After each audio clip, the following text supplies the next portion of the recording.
The end time battle. If I'm what?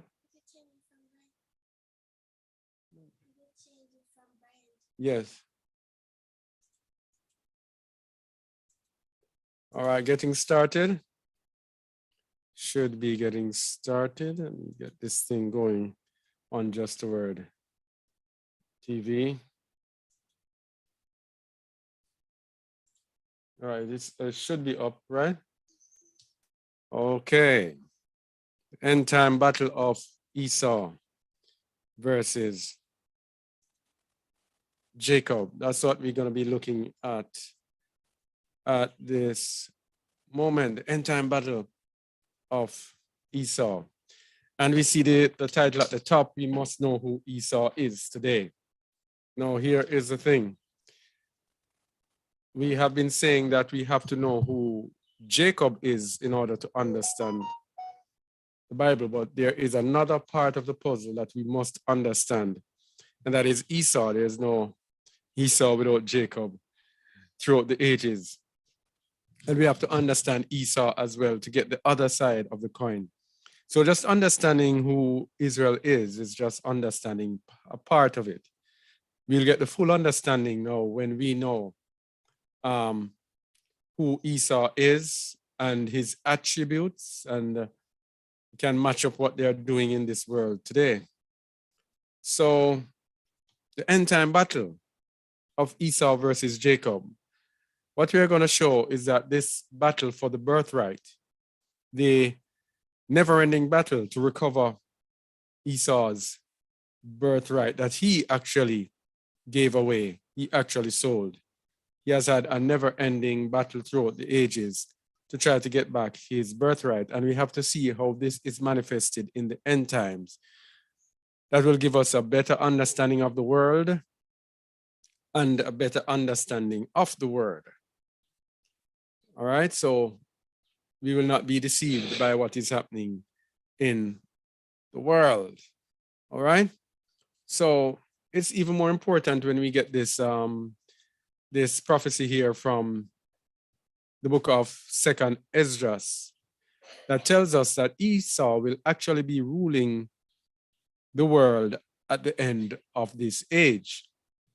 Now, if Esau is ruling the world at the end of this age, why should we just sit back and just not examine who Esau is? Because in examining Esau, we will get more understanding, because if he's ruling at the end of the age, then we can easily know who Esau is.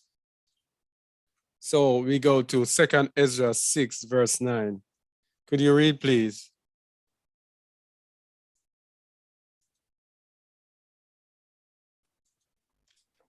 Yes, I can.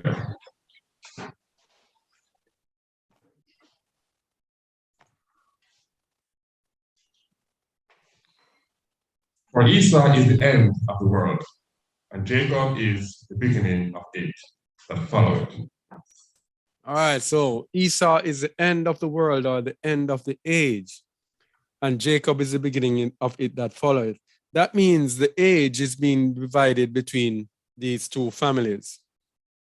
So Esau will end it, and Jacob will begin the next age. And we know the next age that is coming is the millennial age, when the Messiah returns to lead his people.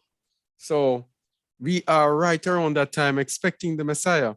So we also have to inspect Esau, because that is knowledge. Knowledge is seeking. As the Most High said, if you seek me, you shall find me, so you search for me with all your heart.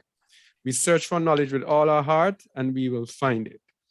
So we will be seeking Esau today. But how do we know Esau? How do we know Esau? Because you have some people have different ways of telling us who Esau is. And one of the greatest, should I say, misunderstandings that I have seen is that people are attributing Esau to a geographic location. All right, he was living around Mount Seir. He was living around the that part in Jordan. So Esau is still there, and people have spread out all over the world. Our people have been scattered to the four corners of the earth. All right, and we're gonna show prophecy that tells us exactly that Esau will not be look what he looked like. I will not be where we think he is. Yes. So how do we know Esau? Jeremiah 49, 9 to 10. Jeremiah 49, 9 to 10.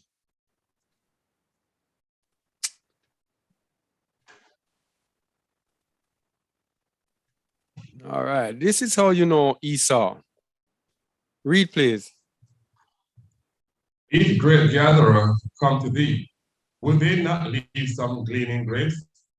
If thieves by night, they will destroy till they have enough. Verse 10. But I have made Esau. Sorry. Continue. Yeah. But I have made Esau bare.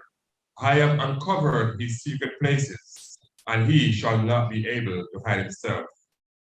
His seed is spoiled, and his brethren and his neighbors, and he is not. Those two verses alone uncover Esau. It might sound simple, but these two verses alone uncover Esau. If grape gatherers come to thee, would they not leave some gleaning grapes? If thieves by night, they will destroy till they have enough. One nature of Esau is that Esau will take everything and leave you with nothing. He will not have a conscience when he is taking. He will take everything and not care about you. And there's one nation of people that have manifested this throughout the earth in pillaging different nations, in sucking out the lifeblood of different people, different nations, and pillaging them and leaving them with nothing. But verse 10 is even more profound. Read verse 10 again. But I have made Esau. But I have made Esau bare. Bare. Esau is bare. The Most High says he has made him bare. I have uncovered his secret places. So Esau will be in secret places. Secret places mean places that people don't know, and places where he is hiding himself. So Esau is not going to be the Esau that we know, because we hear people speaking about, oh, Esau, his skin was red and he was hairy and he was this. Esau is going to hide himself in secret places. That means he will not be where we expect him to be. But it says he shall not be able to hide himself. Why? Because of certain attributes like this. And it goes again and gives you clues. I said before, these two verses tell you exactly who Esau is. His seed is spoiled. So he shall not be able to hide himself. He is bare. He is in secret places, and his seed is spoiled. And this means that he has mingled his seed with others. But look at this now. He said his seed is spoiled, and his brethren, and his neighbors, and he is not. We are going to come back to this. That sounds like a puzzle or a riddle. We're going to come back to it after this. Because what we're going to look at now will actually explain bam,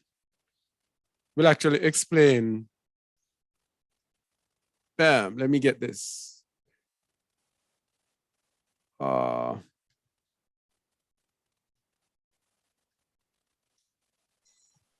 Yeah. So what we're going to look at is I have made Esau bare. His seed is spoiled, and his brethren, and his neighbors, and he is not. That's what we're going to look at. We're going to look at when record of when Esau's seed got spoiled. And for that, we go to the book of Joshua, chapter 90, starting at verse 1. Read, please. Oh, sorry. Read, please. Also, brother, you can see good on my side. It's foggy, like my bandwidth is low. Oh. Okay, let me see. Can I talk and Shamuel is not there. Let me see. No. No. Gabriel.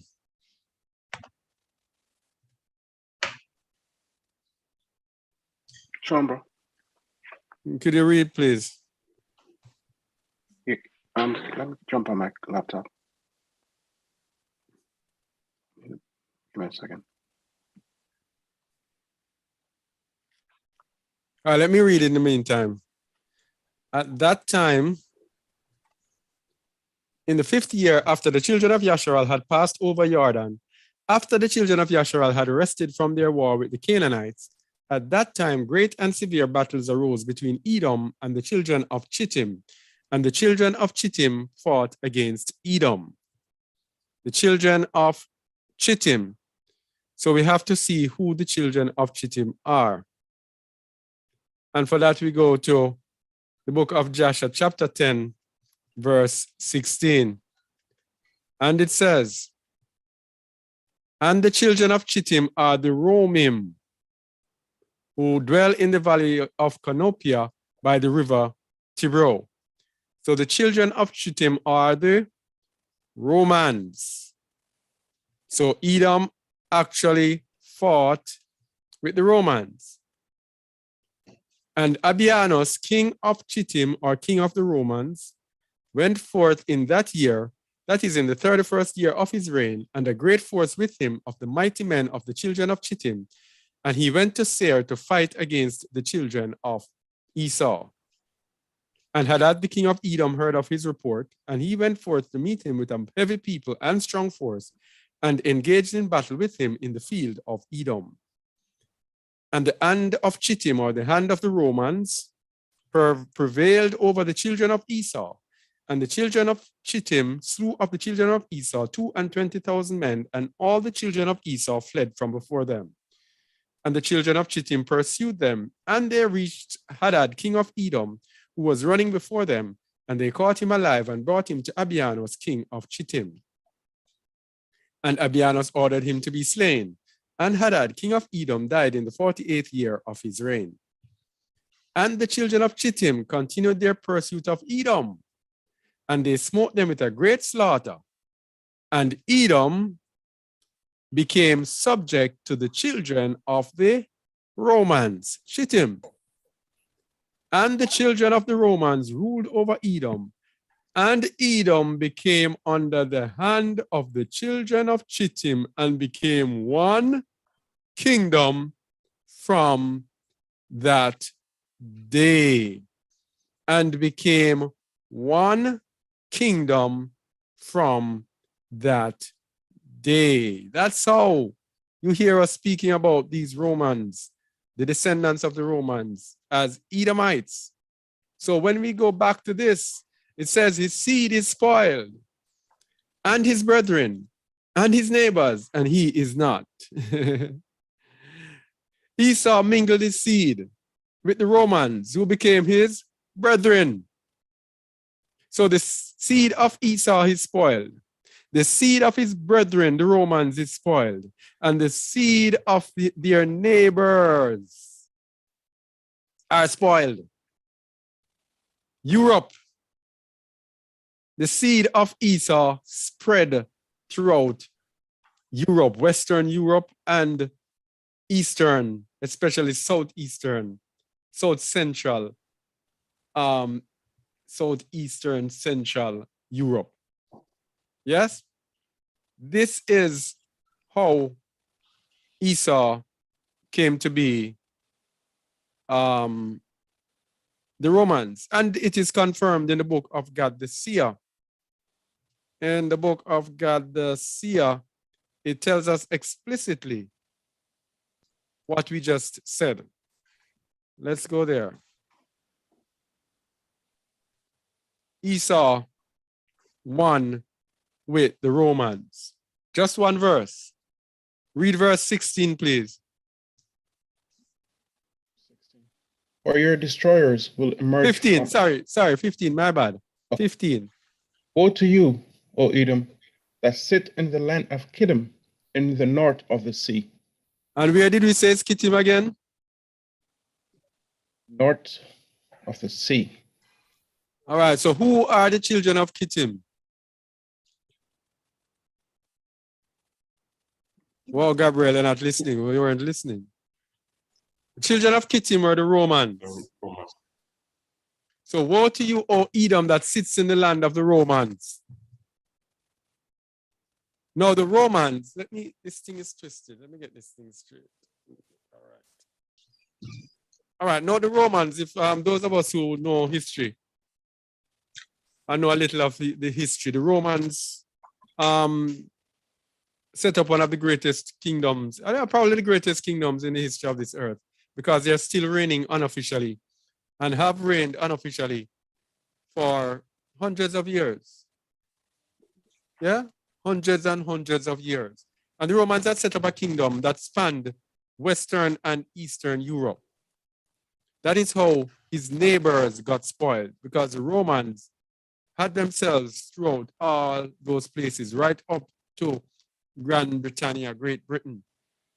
So their seed became spoiled with these nations. And that is how we have Esau today being these people who are ruling the earth. And we're going to see more and more evidence that without a doubt who Esau is today.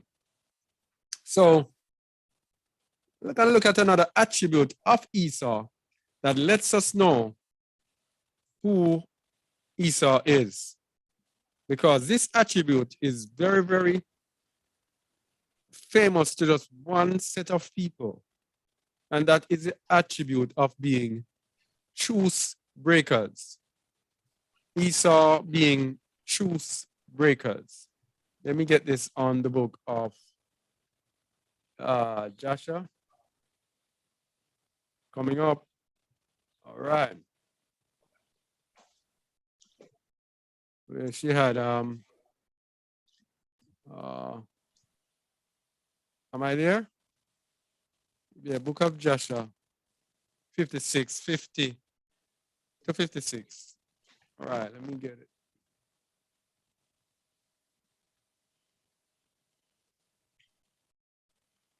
$50 to $56. All right. All right, so this is a famous attribute of Esau. Read from verse 50, please. It's very blurry. Oh, there we go.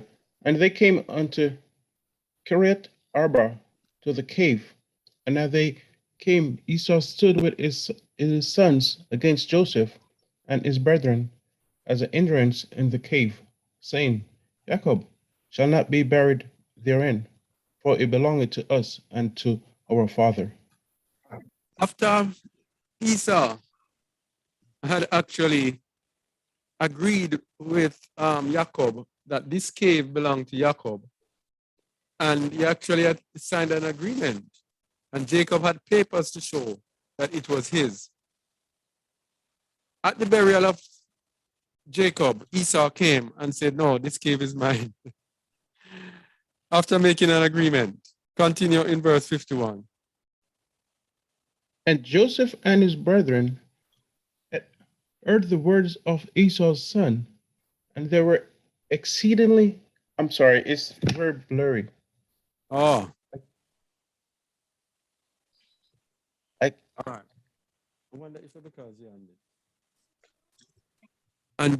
And Joseph and his brethren heard the words of Esau's son, and they were exceedingly wroth.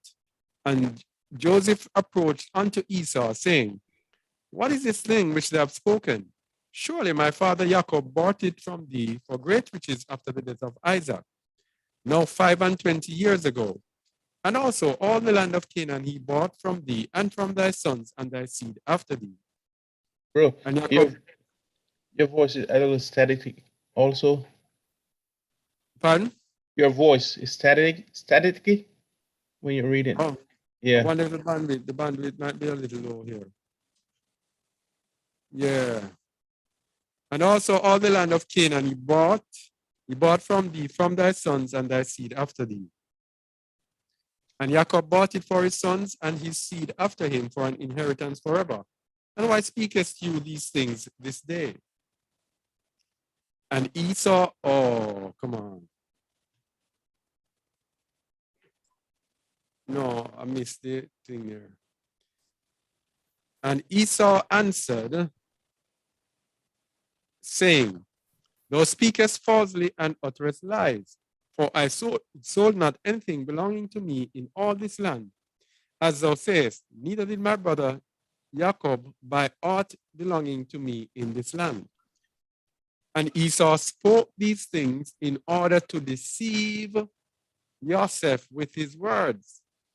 For Esau knew that Joseph was not present in those days when Esau sold all belonging to him in the land of Canaan to Jacob. So Esau was deceiving Joseph.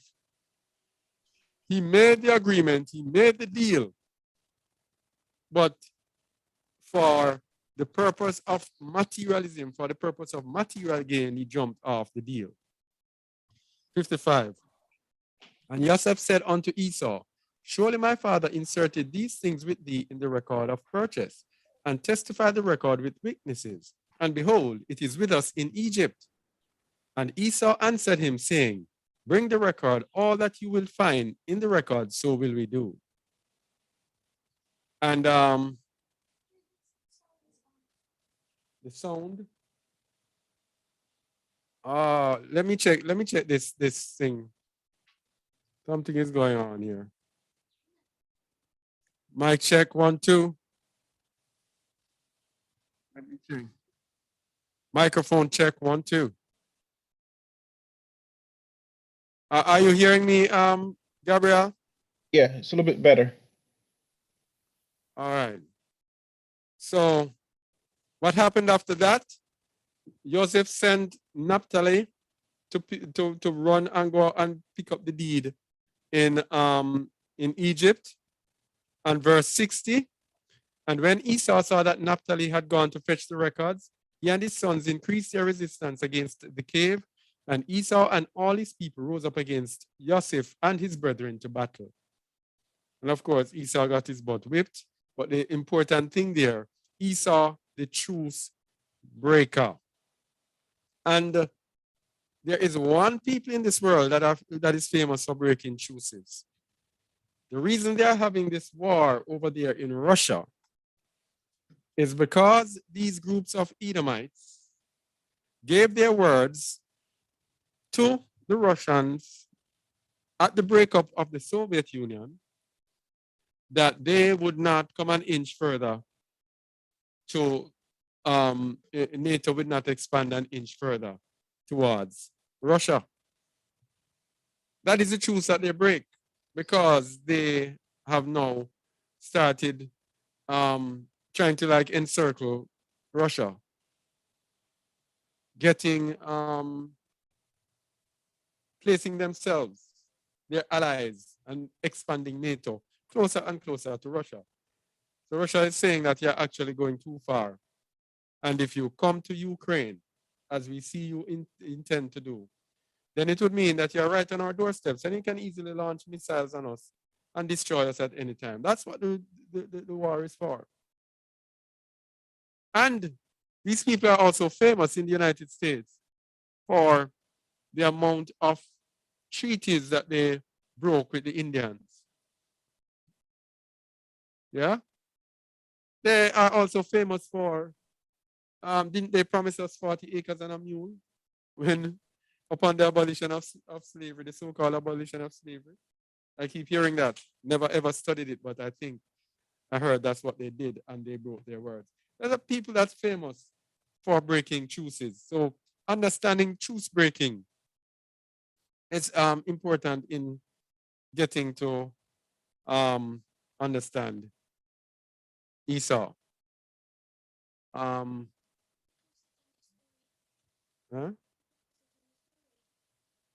Praise one. Oh, all right. So yeah, we're gonna continue looking at this truce breaking of Esau. Jubilees 35, 19, 9 to 17. Jubilees 35, 9 to 17. Jubilees 35, 9 to 17. You can see this now, brother. Yeah, it's a little bit better. I should be able to make it out. Verse 9. And she went into Isaac and said unto him, One petition I make unto thee. Make Esau swear that we will not injure Jacob, nor pursue him with enmity. For thou knowest Esau's thoughts, that they are preserved from his youth, and there is no perverse from his youth, and there is no goodness in him, for he desired after thy death to kill him. Continue. Yes.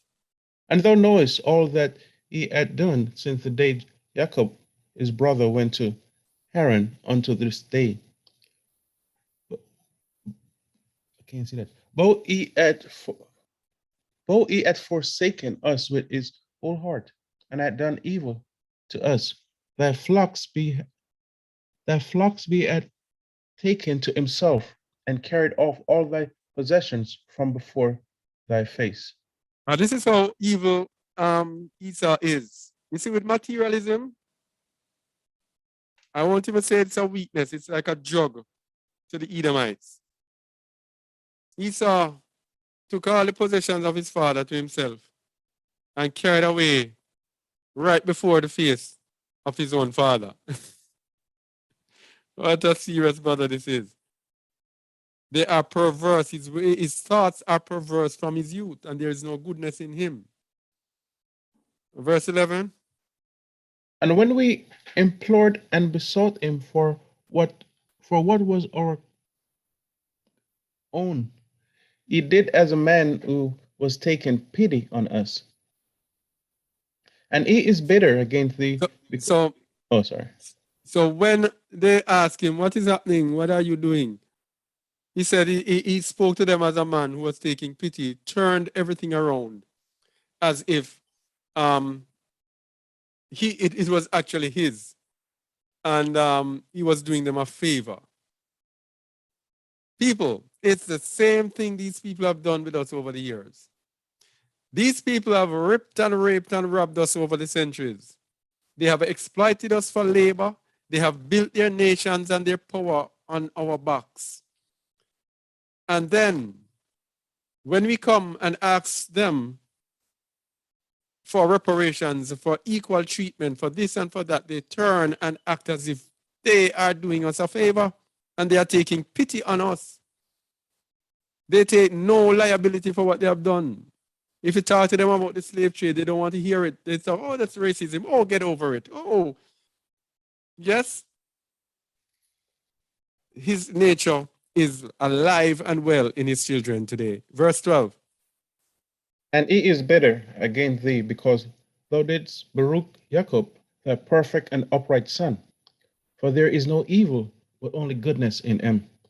And since he became from Aaron unto this day, he hath not robbed us of aught, for he bringeth us everything in its season always, and rejoiceth with all his heart when we take at his hands, and he barucheth us, and hath not parted from us since he came from Aaron until this day.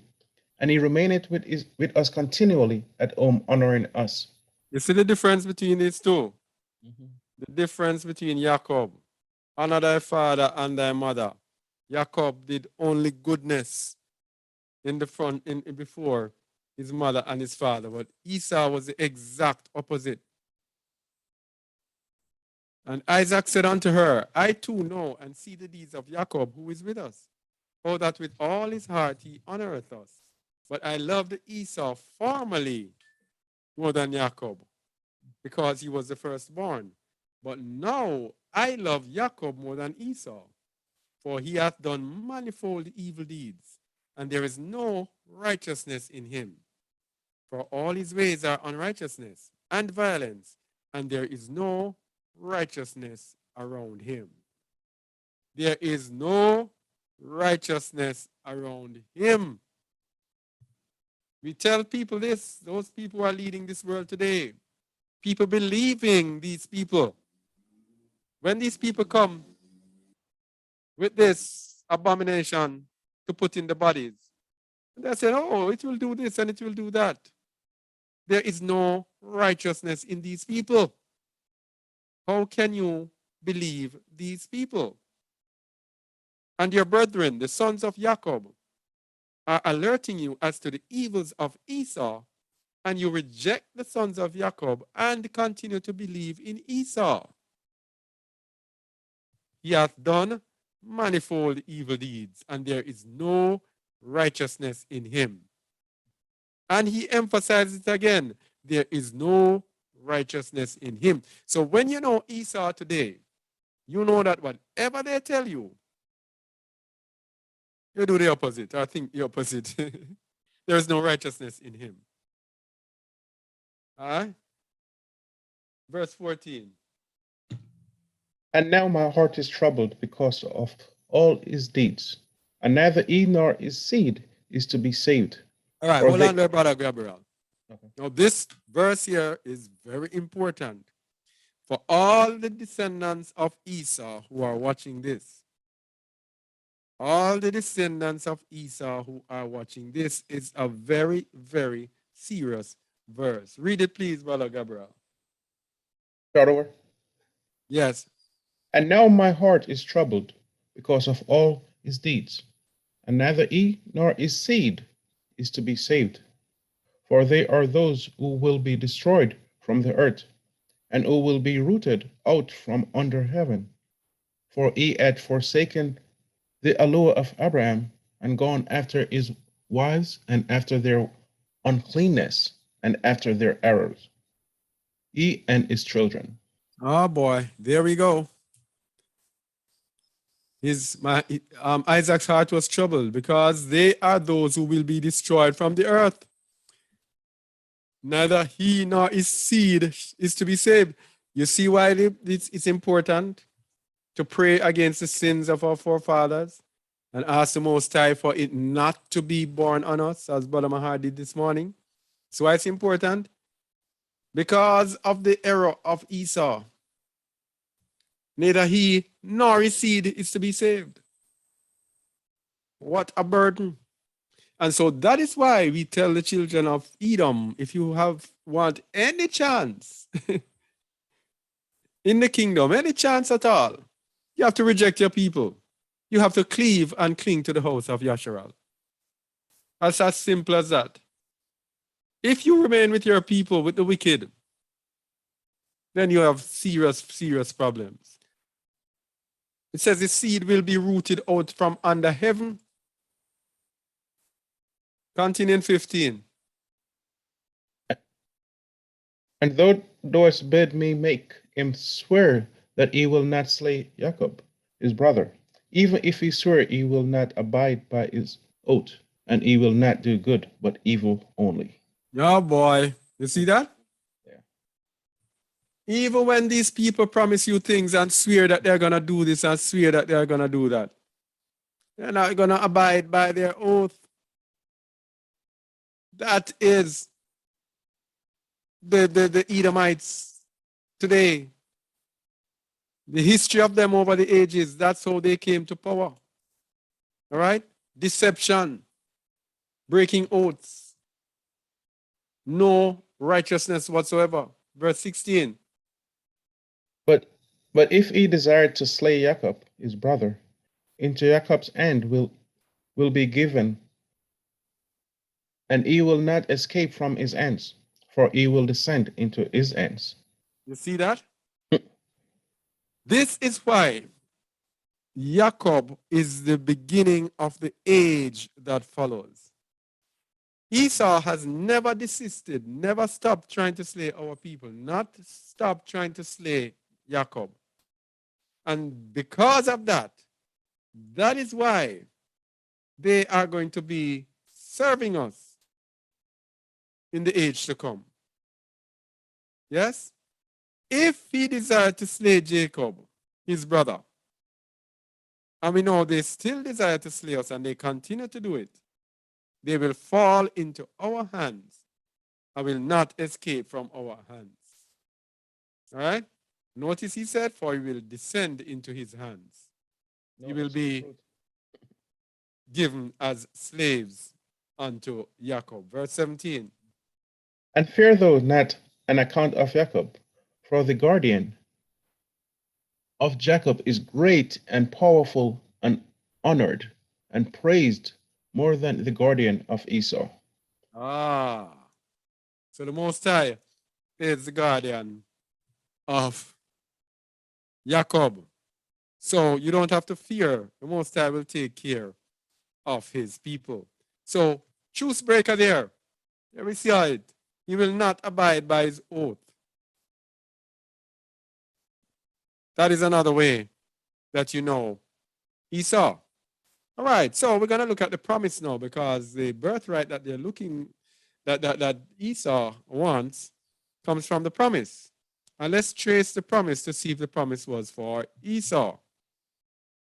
So the promise to Abraham, Genesis 15, 1 to 21.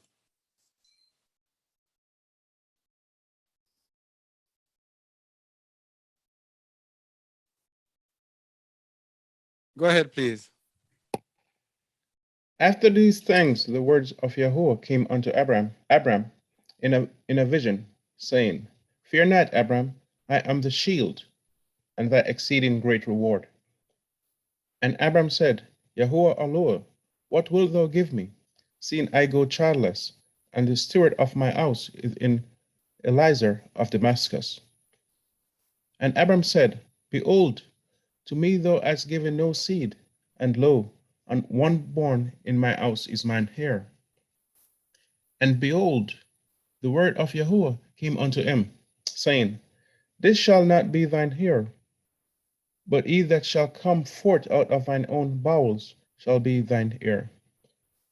And he brought him forth abroad, and said, Look now towards heaven, and tell the stars, if thou be able to number them. And he said unto him, So shall thy seed be.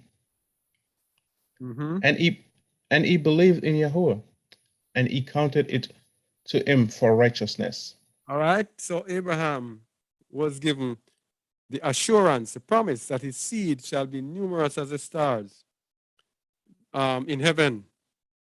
And Abraham believed Yahuwah, and it was counted it to him, and he counted it to him for righteousness.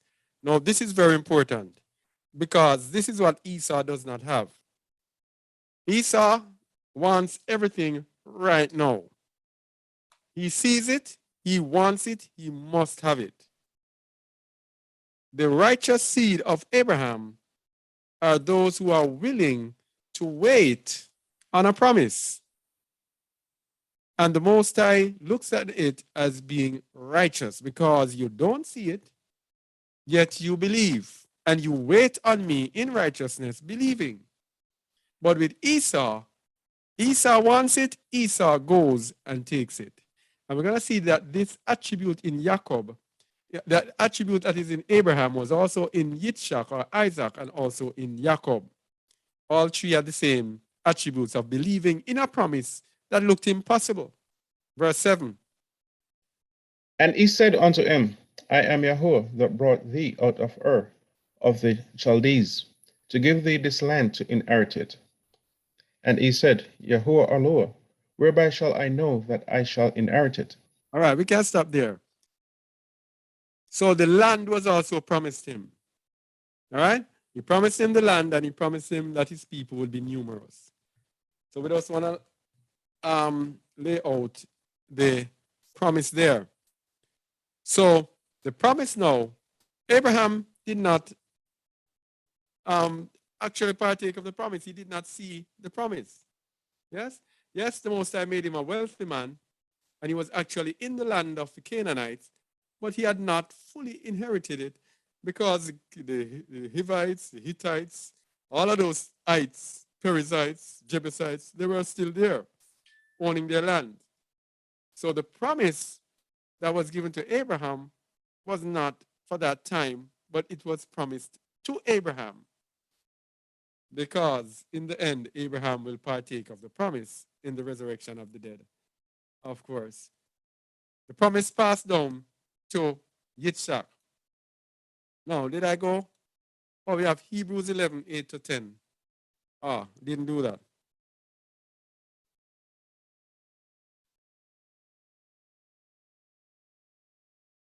Hebrews 11, 8 to 10. Read, please. By faith, Abraham, when he was called to go out into a place which he should, By faith, Abraham, when he was called to go out into a place which he should after receive for an inheritance, obeyed, and he went out, not knowing whither he went. All right.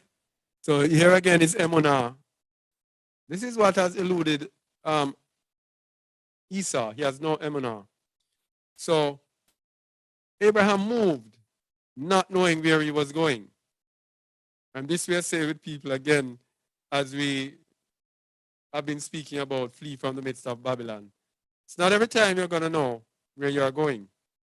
All right? Abraham moved, not knowing where he was going. Read, please. By Emunah he sojourned in the land of promise, as in a strange country, dwelling in tabernacles with Isaac and Jacob, the heirs with him of the same promise. All right, so in the land of promise, he sojourned there as in a strange country because what? It was not given to him as yet. So he is in the midst of the promise, but he has not obtained the promise. Yes? And he dwelt there in tents, in tabernacles, with his two sons, who were also to inherit the promise. So that is emunah, to be there. And most of us today would be saying, but Father, how you promise us this land and I'm there?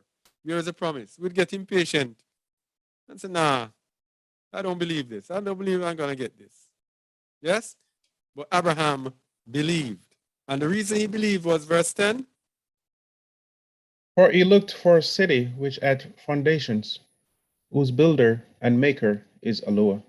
All right, so he was looking for a spiritual city. So the promise is now passed down to Yitzhak. Genesis 26, 2 to 3. Genesis 26.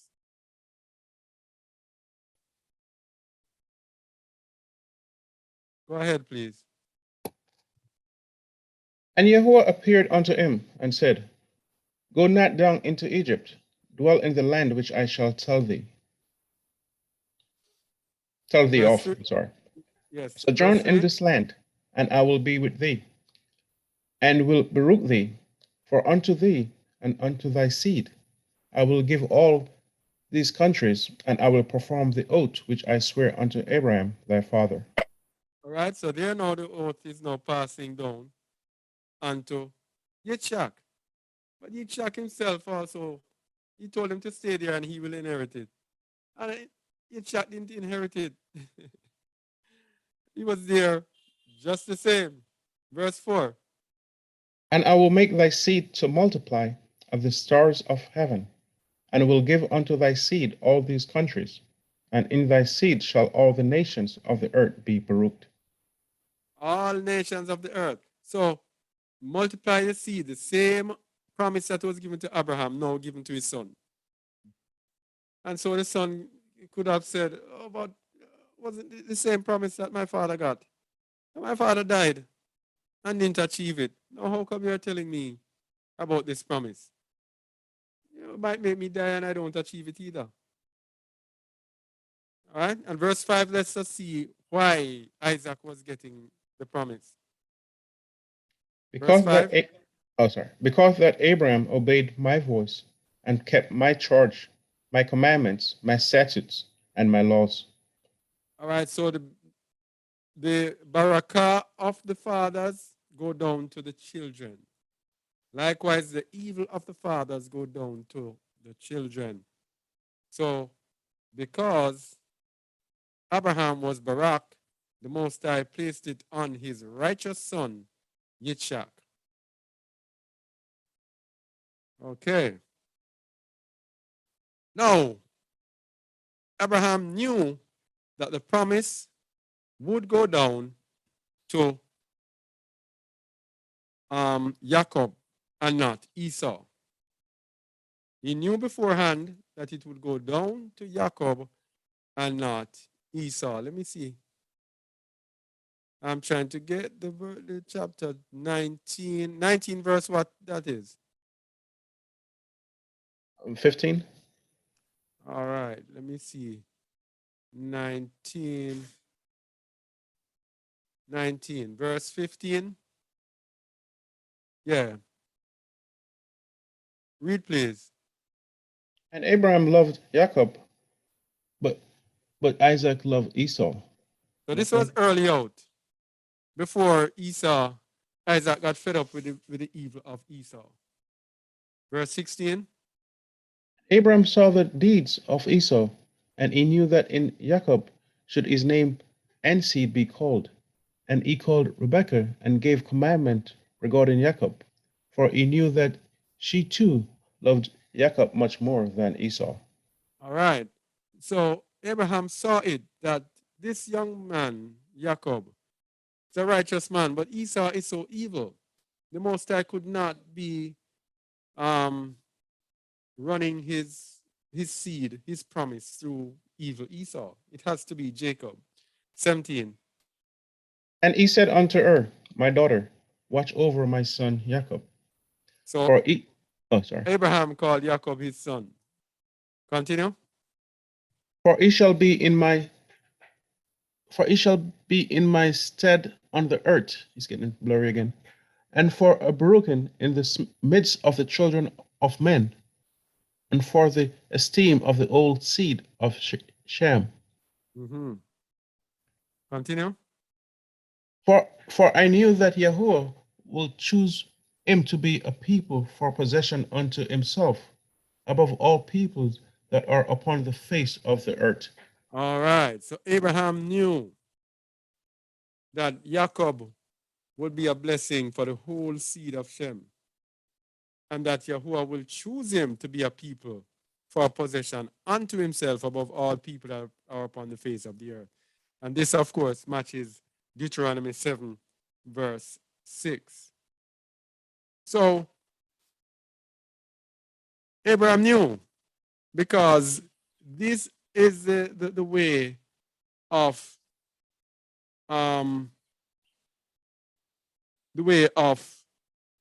Esau. Esau chose his belly over the ways of Yahuwah. And in choosing your belly, let's go to Philippians 3:18-20.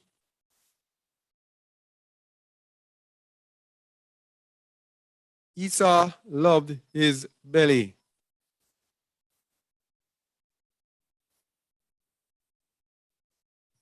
Read, please. For many walk, of whom I have told you often, and now tell you even weeping, that they are the enemies of the stake of Messiah. Continue. Whose end is destruction, whose allure is their belly, and whose esteem is in their shame, who mind earthly things. Who mind earthly things. Now this is Esau, whose end is destruction. His allure is his belly, and his splendor is in his shame, because he minds earthly things. You're going to see all of these come out as well. But what about us? Verse 20. For our conversation is in heaven, from whence also we look for the Savior, the Master Yahushua HaMashiach. So we don't mind earthly things. Our conversation is in heaven. And it was the same thing with Abraham, who looked for a city. So he didn't mind that he wasn't getting the promises, and his conversation was in Shamayim, was in heaven, looking forward to a city whose builder and maker is Yahuwah. So let's go now and show earthly Esau. Joshua 28, 1 to 6. Book of Joshua 28, 1 to 6. Read, please. And in those days, after the death of Abraham, in the year Yahuwah brought a heavy famine in the land. No, it's a wrong. No, this is the wrong one. Yeah, and it's very blurry. Oh, no, this is the wrong one I chose. No. I'm trying to find it quickly.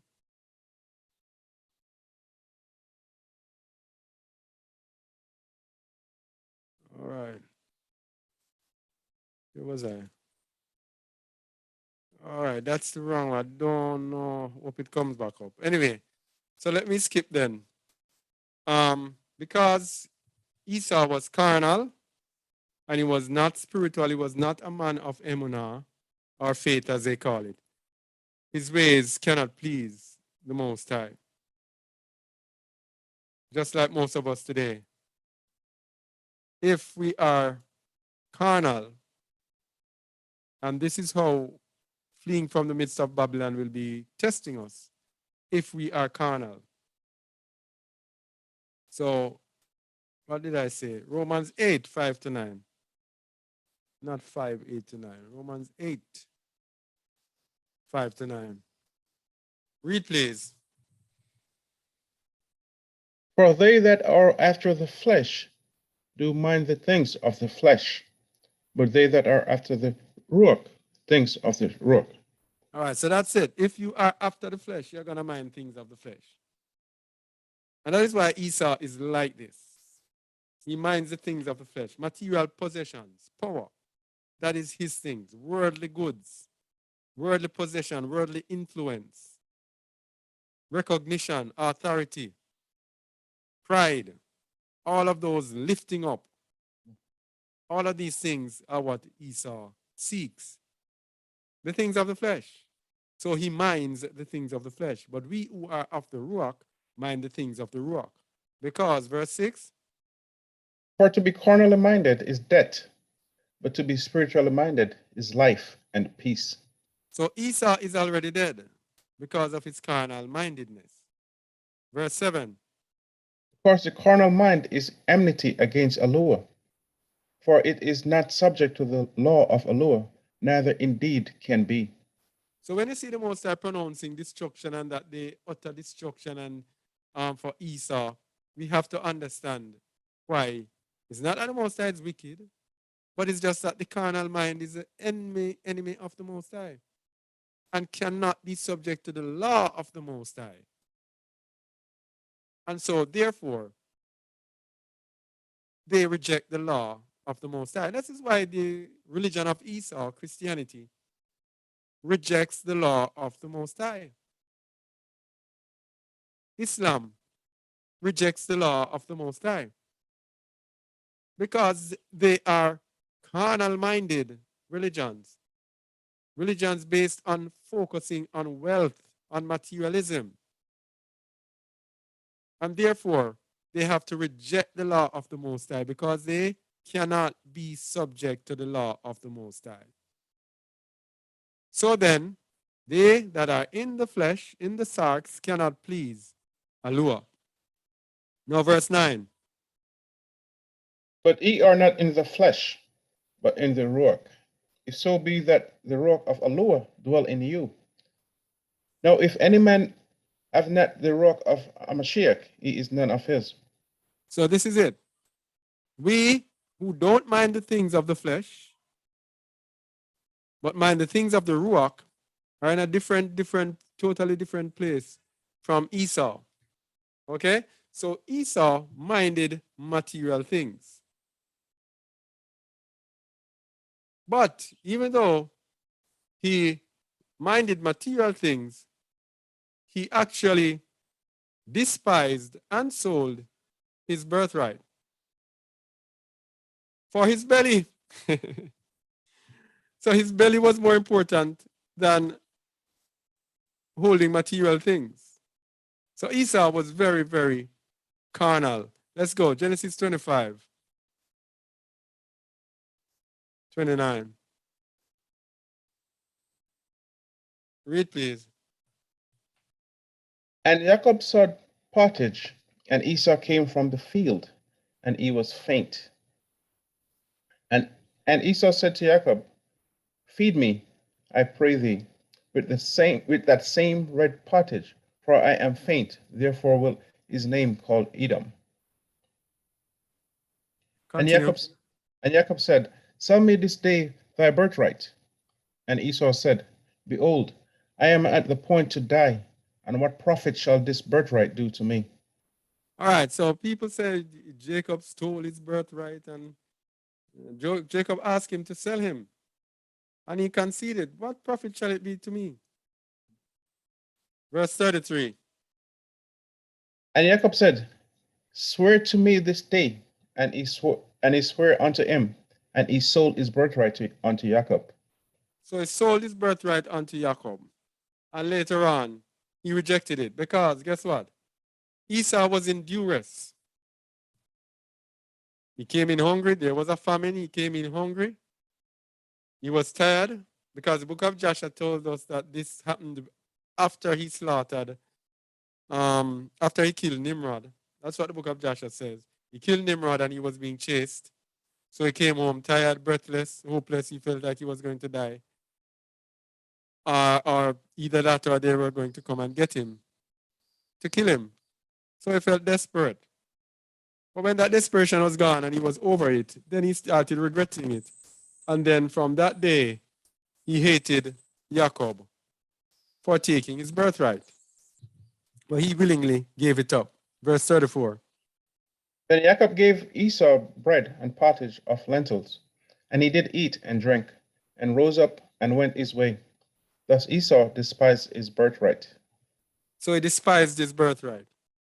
So a man, I guess he never knew the scope of the birthright, that the birthright would be the control of the whole world. I guess he didn't know that. But he despised his birthright and gave it up. And the birthright now belongs to Jacob. Okay? So hence, Esau despised his birthright. Hence, the promise given to Jacob. Habershith 28:13, and behold, Yahuwah stood above it and said, I am Yahuwah Allah of Abraham thy father, and the Allah of Yitzchak. The land whereon thou liest, to thee will I give it, and to thy seed. So the promise now has been passed down unto Jacob, not passed down unto Esau. So I don't know what Esau is battling about, because it is the Most High who gave the promise to Jacob. And Jacob showed his righteousness through emunah, through belief. No, this was the wrong one. All right. Yeah, so Jacob showed his righteousness. Let me change this.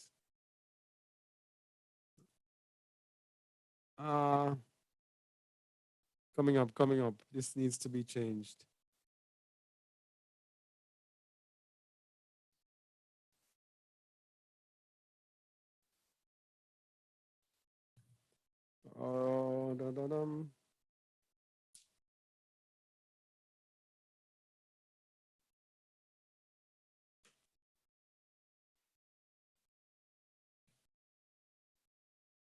Oh, no, no. All right, sorry about that. Jacob.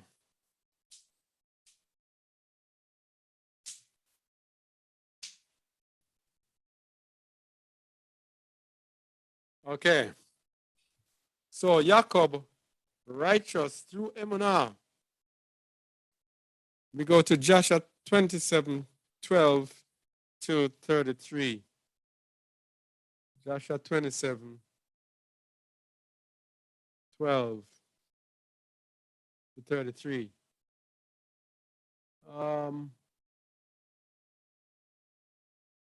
This was the selling of the birthright.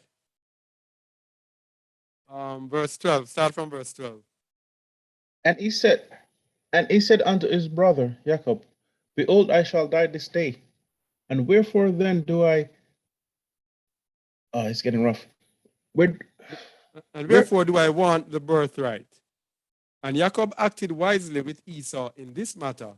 And Esau sold his birthright to Jacob, for it was so brought about by Yahuwah. So he felt that he was going to die, because this was the account that tells us that Esau slew Nimrod and was being pursued by the mighty men of Nimrod. So he felt that he was going to die on that day. So that's why he sold his birthright. But the Most High made this happen.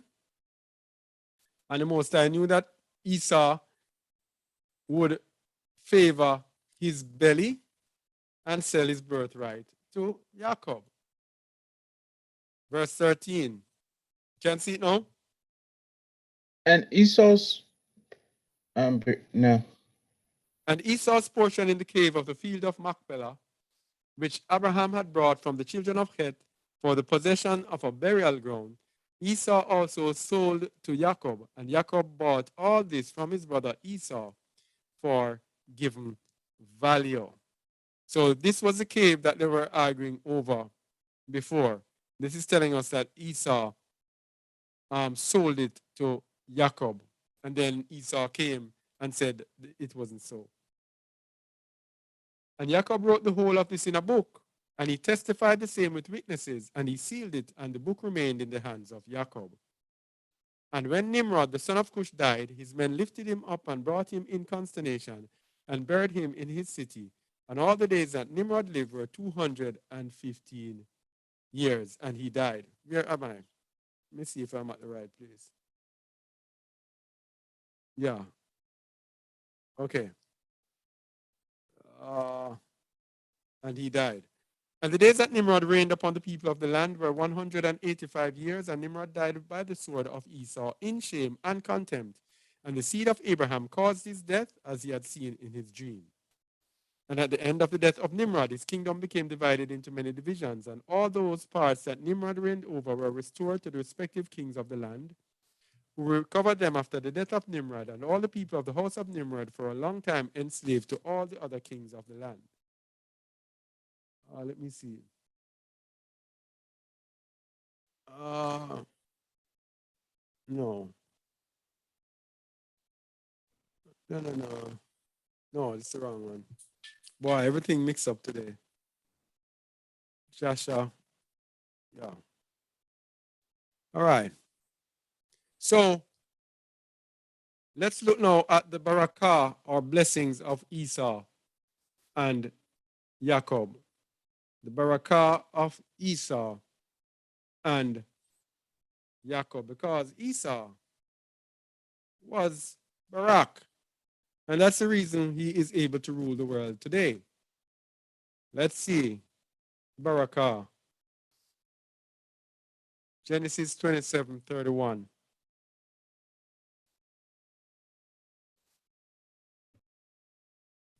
Read, please. Can I release Brother Gabriel? Oh, yes. All right. Yeah. Okay. Bro. Thank you, Brother Gabriel. Hey, no problem. All right. And he also had many savory meat and and he also had made savory meat and brought it unto his father and said unto his father, Let my father arise and eat of his son's venison, that thy soul may be blessed that thy soul may bless me. Continue. And Isaac his father said unto him, Who art thou? And he said, I am thy son, thy firstborn Esau. All right, so Jacob told a lie here in order to get the blessings from the Most High, from Isaac. Continue. Isaac, yeah. And Isaac trembled very exceedingly and said, Who? Where is he that hath taken venison and brought it me? And I have eaten of all before thou camest, and have blessed him, yea, and he shall be blessed. Yes. And when Esau heard the words of No, you've gone too far. Where did we start? 31, I think. Was it 30 or 31? I think. Let me see. 27, 31 to 41. Let me see. It's a wrong.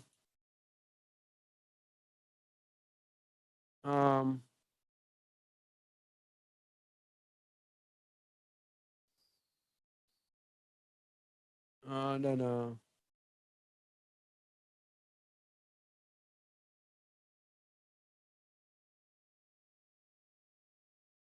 All right.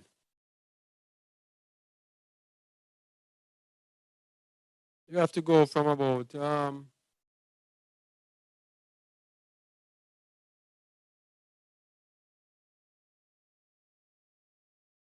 wow. All right. This was after Esau had gone out hunting to bring the meat to his father. Jacob and his mother did this. Start from verse 8.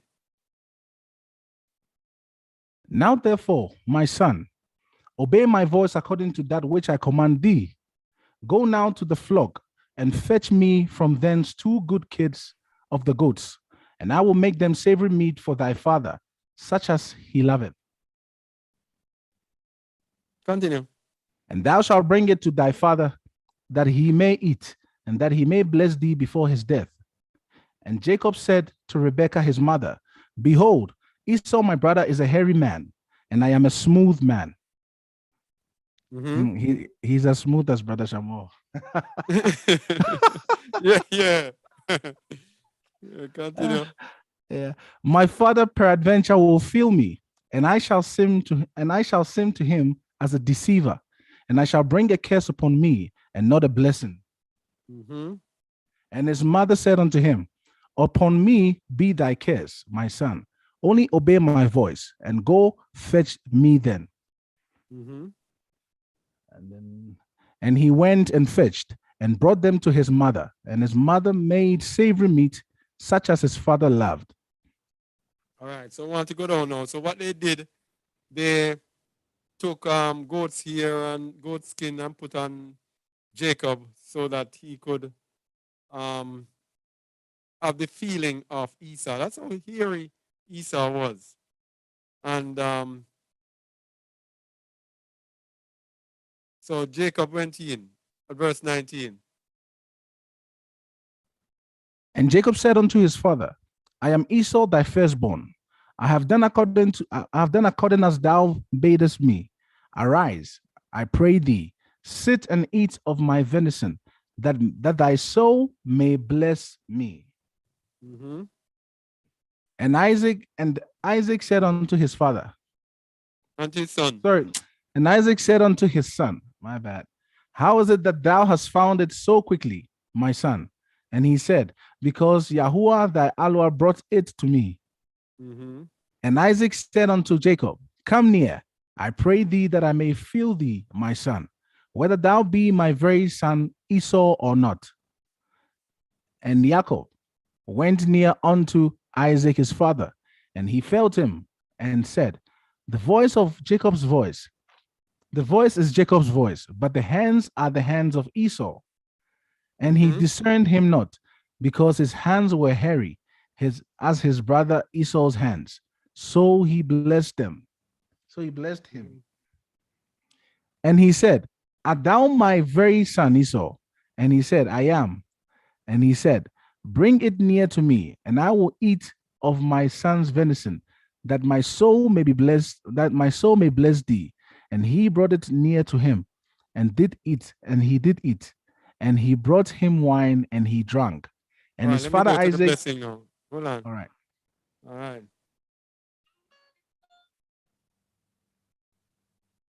Verse 27. And he came near and kissed him, and he smelled the smell of his raiment, and blessed him, and said, See, the smell of my son is as the smell of a field which Yahuwah hath blessed. Therefore, Allah give thee of the dew of heaven, and the fatness of the earth, and plenty of corn and wine.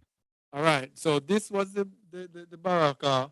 This was the barakah that Esau was supposed to receive. And this is Jacob receiving this barakah. Allah give thee of the dew of heaven and the fatness of the earth and plenty of corn and wine. Continue. Let what? Let people serve thee. Stop there.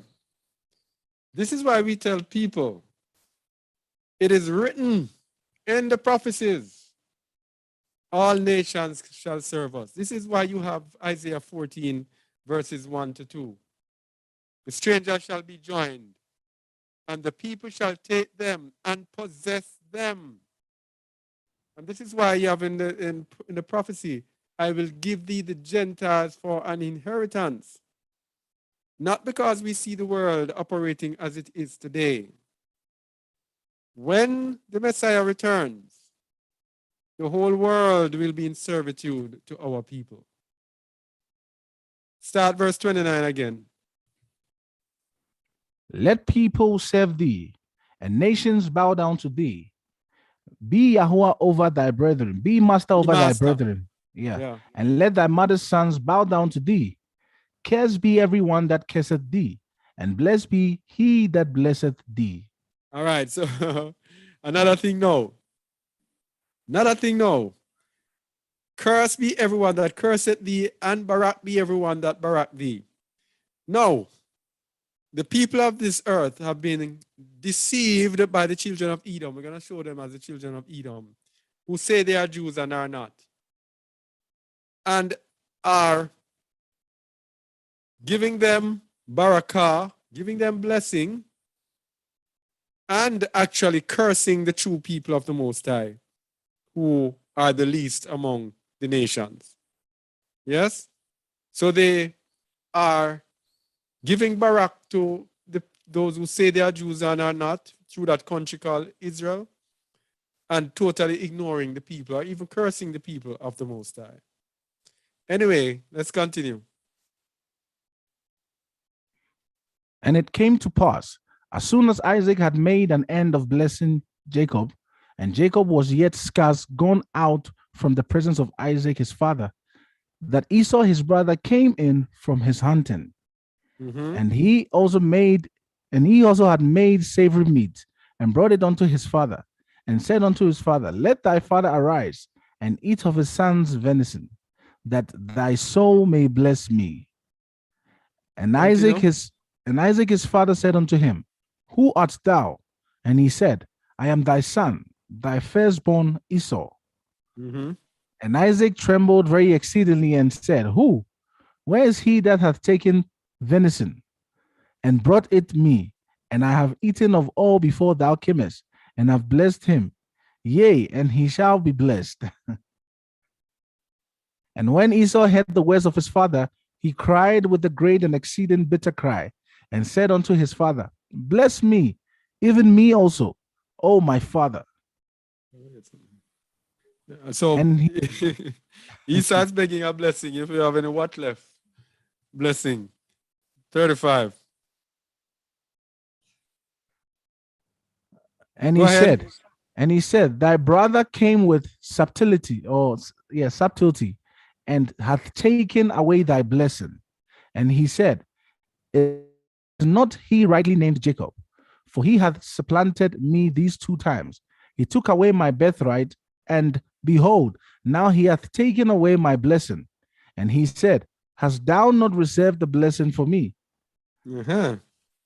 And Isaac 37. answered and said unto Esau, Behold, I have made him thy master, and all his brethren have I given to him for servants, and with corn and wine have I sustained him. And what shall I do now unto thee, my son? So he has made him thy master. So even though you see these people, well, in Jamaica we say bossy. You see Biden with his big chat and Donald Trump with their big chat and everything. Those people are our servants. They have been ordained to serve our people.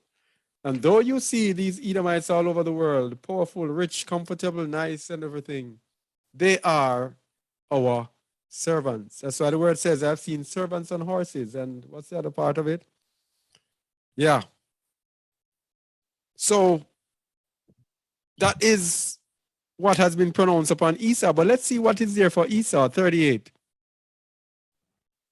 And Esau said unto his father, Hast thou but one blessing, my father? Bless me, even me also, O my father. And Esau lifted up his voice and wept. And Isaac his father answered and said unto him, Behold, thy dwelling shall be the fatness of the earth, and of the dew of heaven from above. No.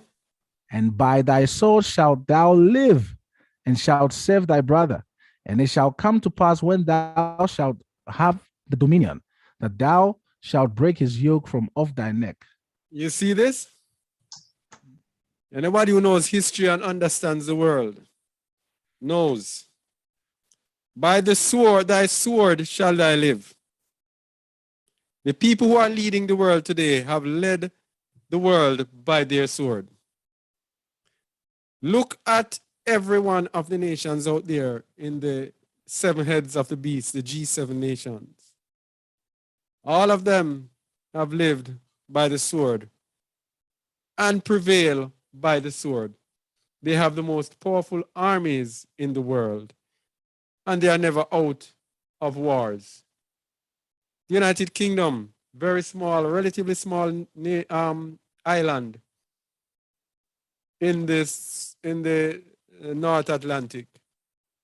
And at one point, I think at the pinnacle of their power, they controlled maybe about 2/3 of the world.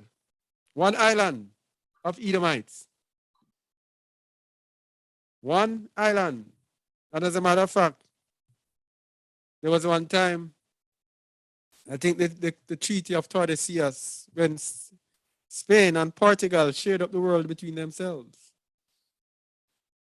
And there were many wars. The Dutch, Portuguese, Spaniards, French, Italians, English fought many wars. Many wars for conquest. And these people have lived by the sword ever since. Yeah? Everywhere they go, they use force. And let us go to comparison of the account of the Barakah of Esau in the King James Bible that we just read, and over here in the book of Jubilees. Can you read from verse 33, please? And Esau lifted up his voice and wept. And Isaac answered and said unto him, Behold, far from the dew of the earth shall be thy dwelling, and far from the dew of heaven from above. All right. So Esau is going to dwell in high places.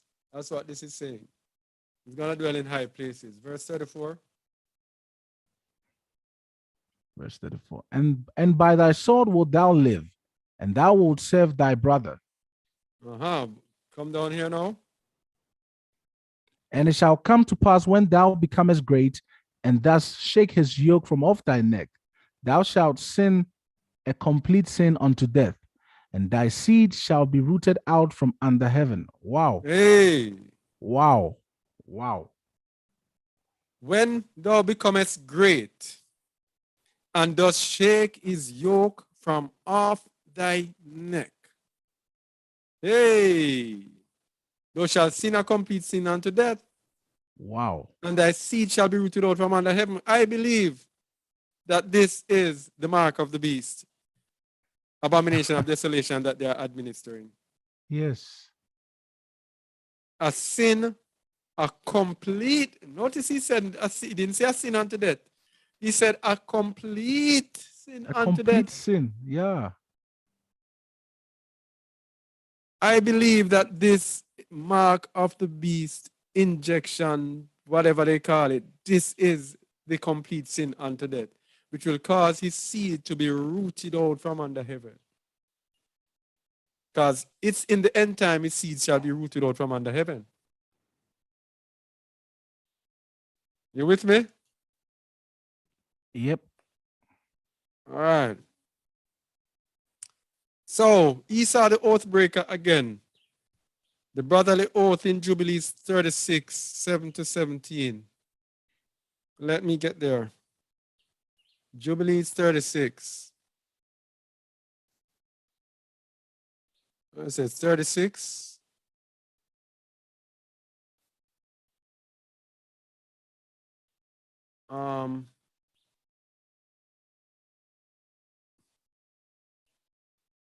What was that again? No.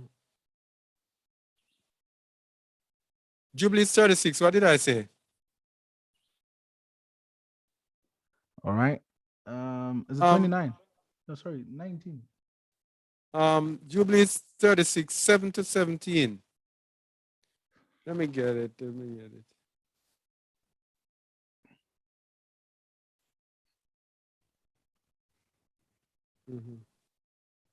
I never know this thing will be so easy.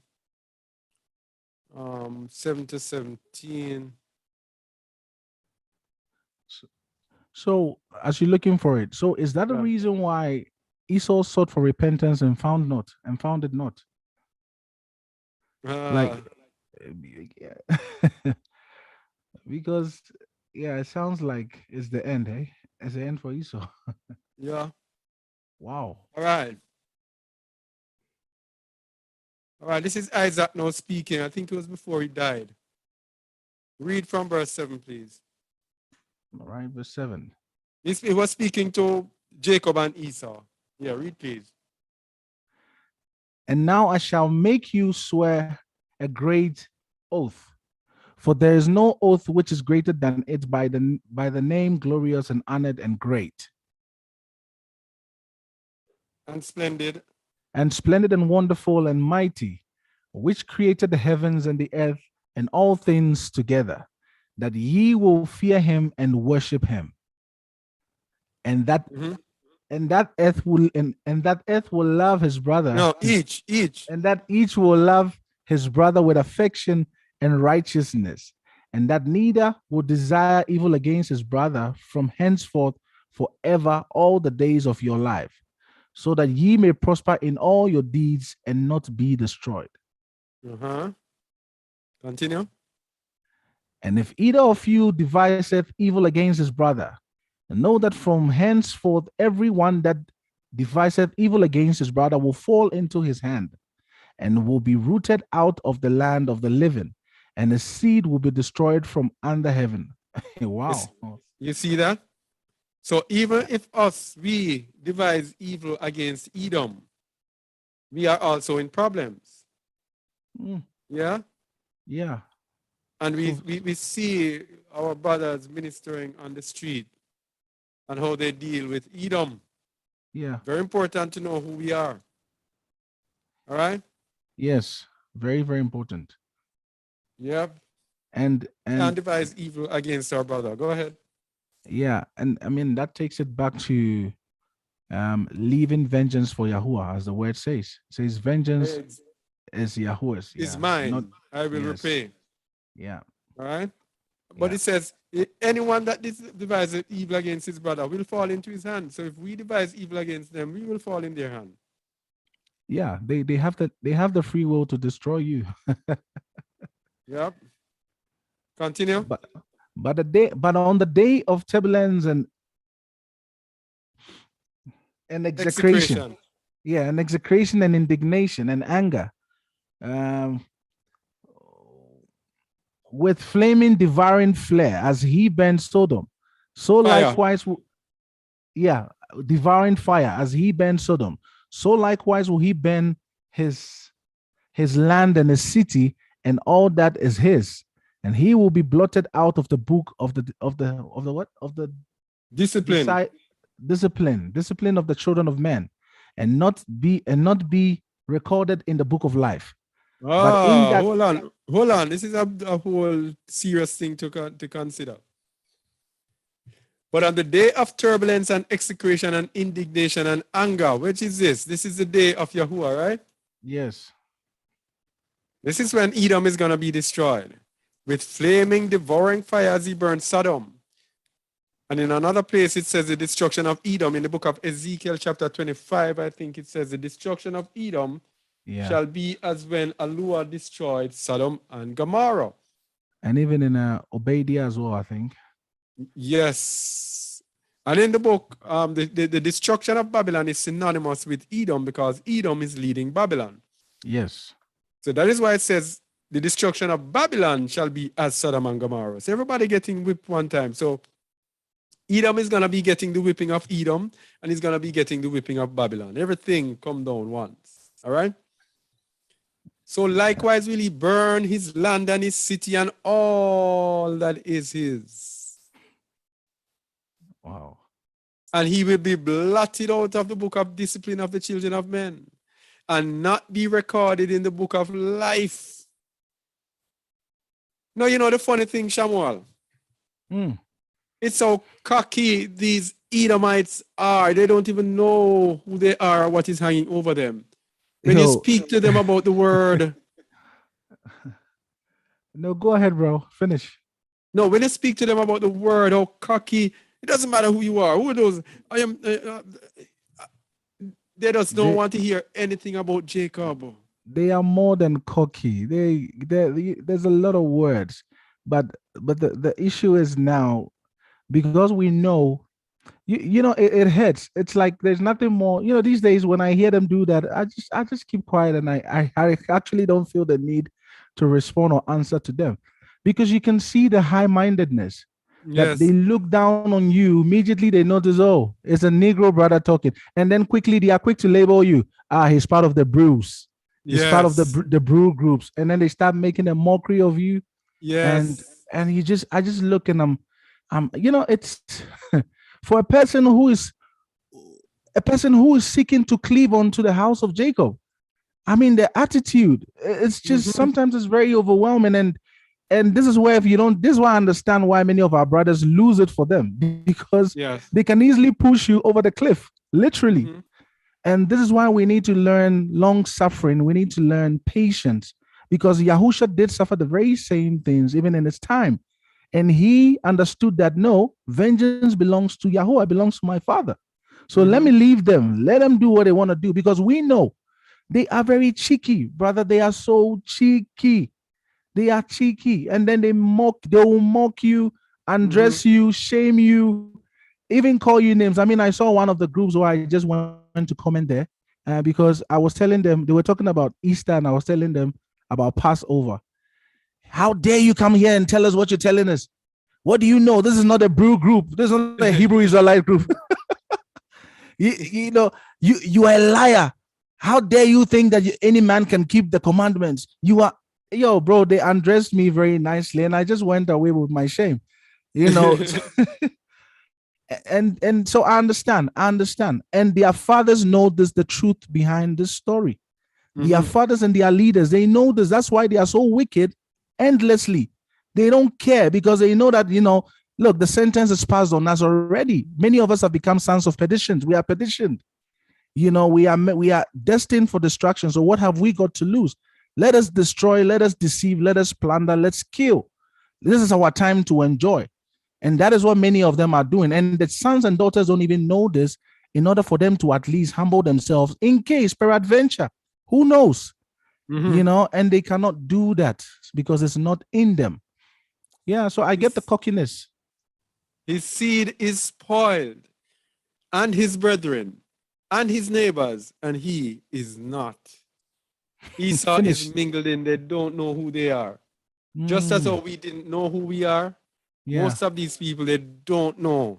If you say anything about Edom, oh, Edom is not this, and Edom is not that, and Edom is not the white man, and Edom is not. Hey. Continue. Wow. But in that which is appointed to destruction, Mm. and he will depart into eternal execration, so that their condemnation may be always renewed in hate and in execration Execration and in wrath and in torment What? and in indignation and in plagues and in disease forever. No wonder they took these books out. Yes. No wonder. I mean, people, can you see this? I mean, would you keep it there if you were in power and you had access to these books? You would take it out. Yep. I mean, this is why the books are not in the canonical ones. They took the canonical ones because they wanted to control the world, of which they did with the 66 books, because they put it together cleverly for religion, for religious purposes. Because if this book was in the scriptures, I bet you Christians would be so dizzy. Because how are you going to make sense of this? Yes. How are you going to make sense of Jacob and Esau, really, honestly, because it doesn't affect a Christian in any way. It's got nothing to do with Christianity. Mm-hmm. This is an ongoing family rival. This is an ongoing thing. It's a battle. It's two nations that are fighting that has affected all other nations, literally. Mm-hmm. So how is Christianity going to be able to put themselves? How can a pastor be able to explain this, Brother Kazak? How is a pastor? Where is he going to start from if you give him the scripture? He's going to be there and be fumbling, just mumbling. Blah, blah, blah, blah, blah. Yeah. So that's why they are that's why they are doing the replacement theology. So they've replaced everything. They've changed everything. Everything. You do replacement theology, and it kind of fits in with the scriptures that you replaced or took out as well. And they lie to the people to say Israel died and Edom also died. So these people don't exist. Now we are the new chosen seed. We're a spiritual seed. I mean, show me when the scriptures speaks about it. It's a shocking thing. Oh people, if you don't seek the truth, many are gonna die shameless, and you can't blame anyone because the truth is presented right before you. We're not saying believe this. Sit down and research and learn and study to show thyself approved. Mm-hmm. How can you know the fullness of salvation when you don't have the fullness of the gospel? How can you be saved when you don't have the full gospel? This is why they took out these books, so that we are blinded. We don't know who we are. And when we come out today to find who we are, they're going to tell us we've inherited lies. And that's what they are doing now. Verse 11. I say and testify to you, my sons, according to the judgment which will come upon the man who wisheth to injure his brother. Continue. And he divided all his possessions between the two on that day. And he gave the larger portion to him that was the firstborn, and the tower and all that was about it, and all that Abraham possessed at the well of the oath. And he said, this larger portion I shall give to the firstborn. And so, Esau's, even then, Esau got it. Esau got the larger portion. Continue. Yes. He was set up for life. Yes. Hear this now.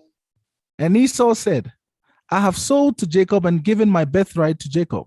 To him let it be given. And I have not a single word to say regarding it, for it is his. You hear that statement? Yes. He admitted to it. Huh? At least he had the decency to admit to this. He admitted to it, but yet still he went on after that now, trying to fight for it. This is the book of Jubilees. Continue, please. And Isaac said, may a blessing rest upon you, my sons, and upon your seed this day, for ye have given me rest, and my heart is not pained concerning the birthright, lest thou shouldest work wickedness on account of it. All right, so he agreed to it maybe for Isaac's sake, because Isaac was about to die. Verse 16.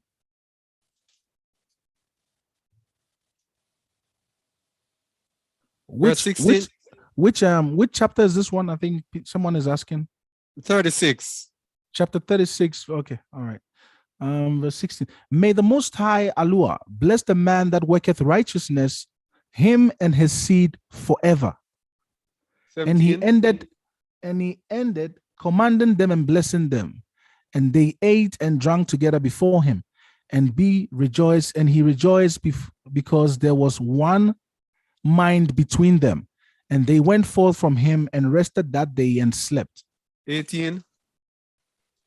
And Isaac slept on his bed that day rejoicing, and he slept the eternal sleep and died 180 years old. He completed 25 weeks and 5 years, and his two sons, Esau and Jacob, buried him. All right. And- All right. So they gave Esau what he wanted. Esau gave Yitzchak or Isaac what he wanted to let him go peacefully by agreeing that, hey, this is for Jacob. I don't have anything to do with it. All right. But Esau continued generations after generations into transgression. Okay? Generations after generations, he continued. Generation after generations. So let's look at the transgressions of Esau given to us in Amos 1, verse 11. Could you read, please? All right. Thus saith Yahuwah, for 3 transgressions of Edom, and 4, I will not turn away the punishment thereof, because he did pursue his brother with the sword, and did cast off all pity, and his anger did tear perpetually, and he kept his wrath forever. All right. So here are the transgressions of Esau given to us in the book of Amos. Number 1, he pursued Jacob with the sword. 2, he did not show pity.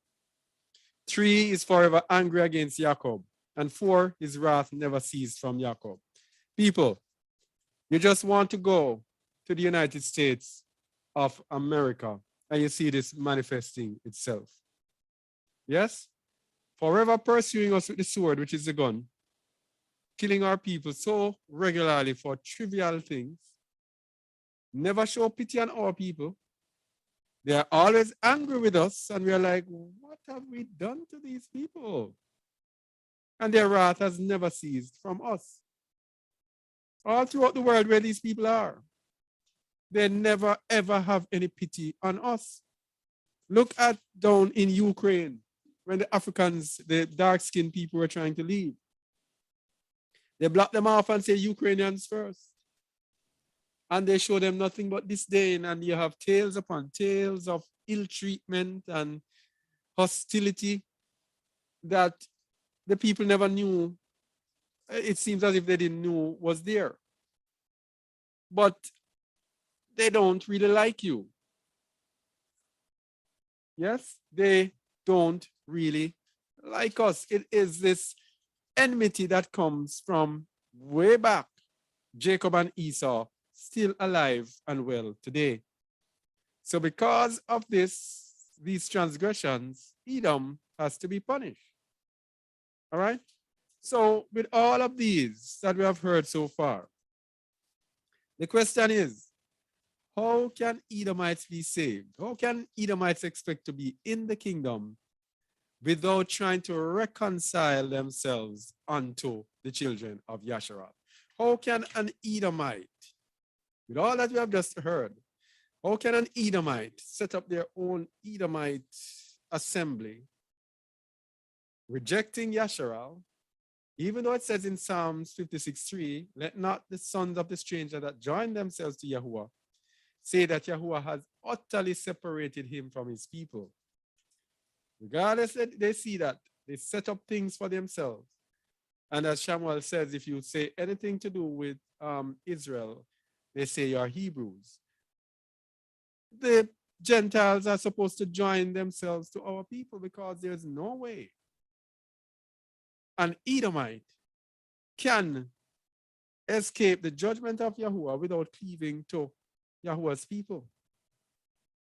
They cannot set up things by themselves. All right? Because the fact that you are unwilling to cleave to his people show that you are still not over the transgressions of Esau.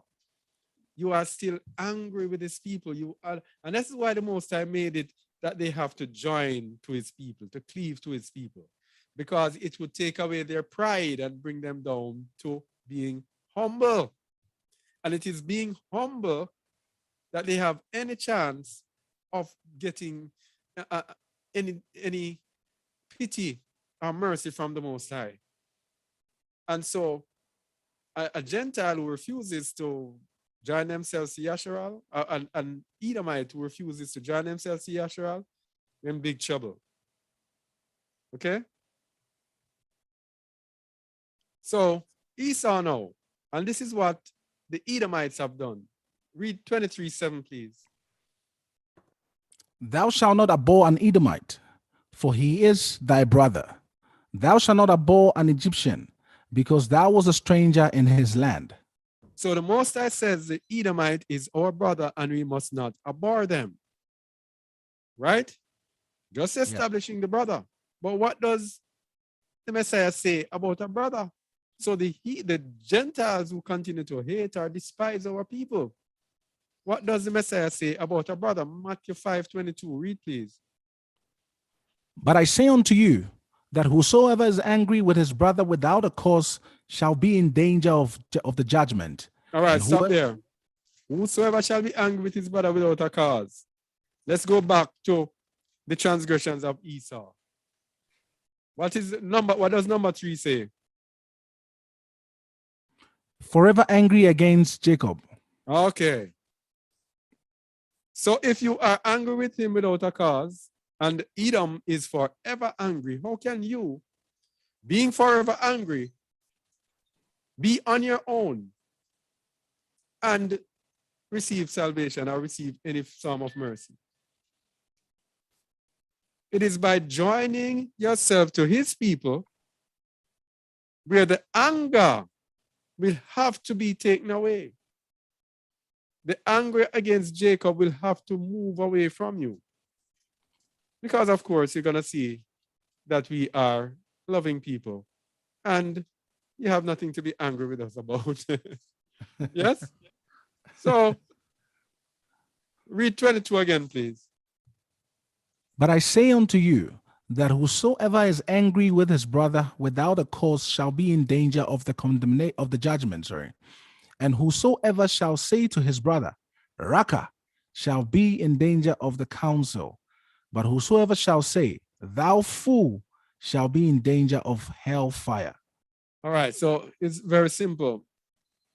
You cannot be angry with your brother without a cause.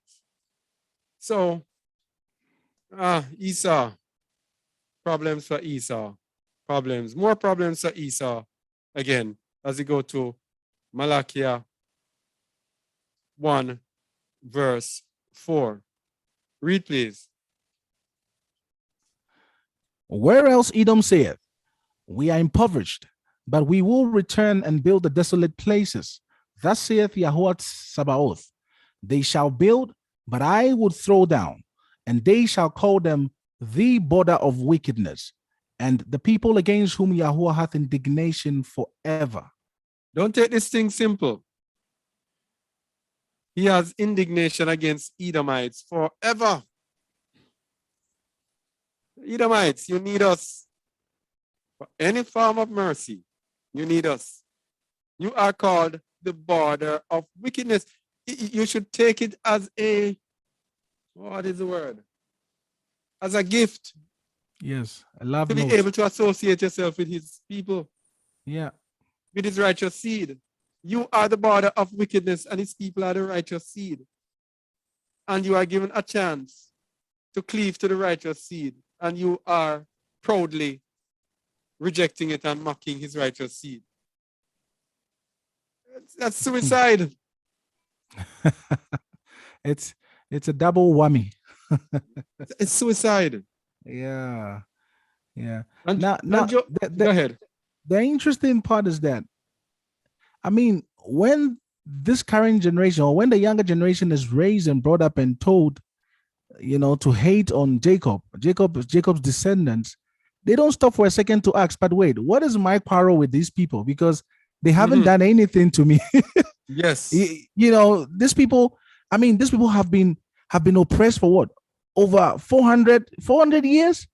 And still every time they are easily able to relate with other people. What about these people makes them special? And they don't stop to think all these things. Because imagine on this whole earth, who has a good reason to be walking around bitter, angry, wanting to slaughter? It's Jacob. Yes. But they still come along with all the possessions, all the blessings, all the wealth you can think of, and all the advantages they have in this life, and still they have a need to hate on you with nothing.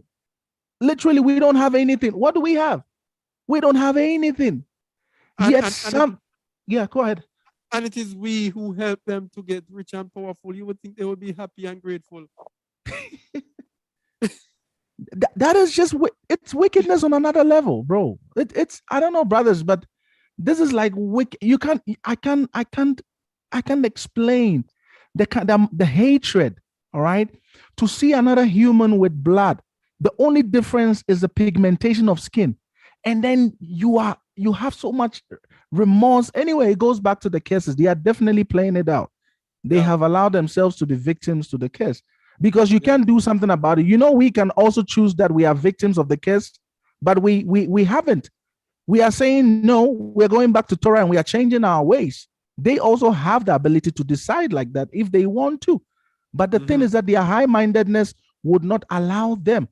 Yes. And without humility, no one can approach Yahuwah and his throne room. No one can approach him. Oh boy. Yeah. You're saying something, Pedro? Yeah, I was just saying something, yes, out of experience.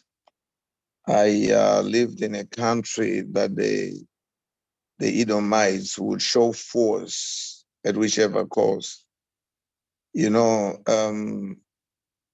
To some of us, the word that's spoken here today, this teaching, seemingly doesn't make sense because we didn't have experience. Some of our brothers didn't have experience with these people. I had experience with these people whereby they would just look at you and be angry. I remember one day I was selling the artwork, painting, door to door, just, being me, black as I am. When I knocked on this particular door, the Edomite lady opened the door, she literally screamed and she fell on her back as if she had seen what I can't even describe. So the husband came armed, thinking that there was some kind of an animal or rob or something. So I raised my hands and said, no, it's just me selling paintings and so forth. It was a great drama. The other house, they saw me just walking down the street. They called the cops and the police, that is, and they came to arrest me. And, they stripped me naked to see if I carried a gun or I was a terrorist. And it was humiliating. But what I'm trying to say here is these people are fulfilling the prophecy. They do not know what they are doing. They don't know why they hate us. They hate us because that has been prophesied, that has been planted as a seed in them so that Yahuwah's time may be fulfilled. They are very angry. They don't know why they are angry at us. They are not happy when they look. Just by looking at you, they change their faces. Yes.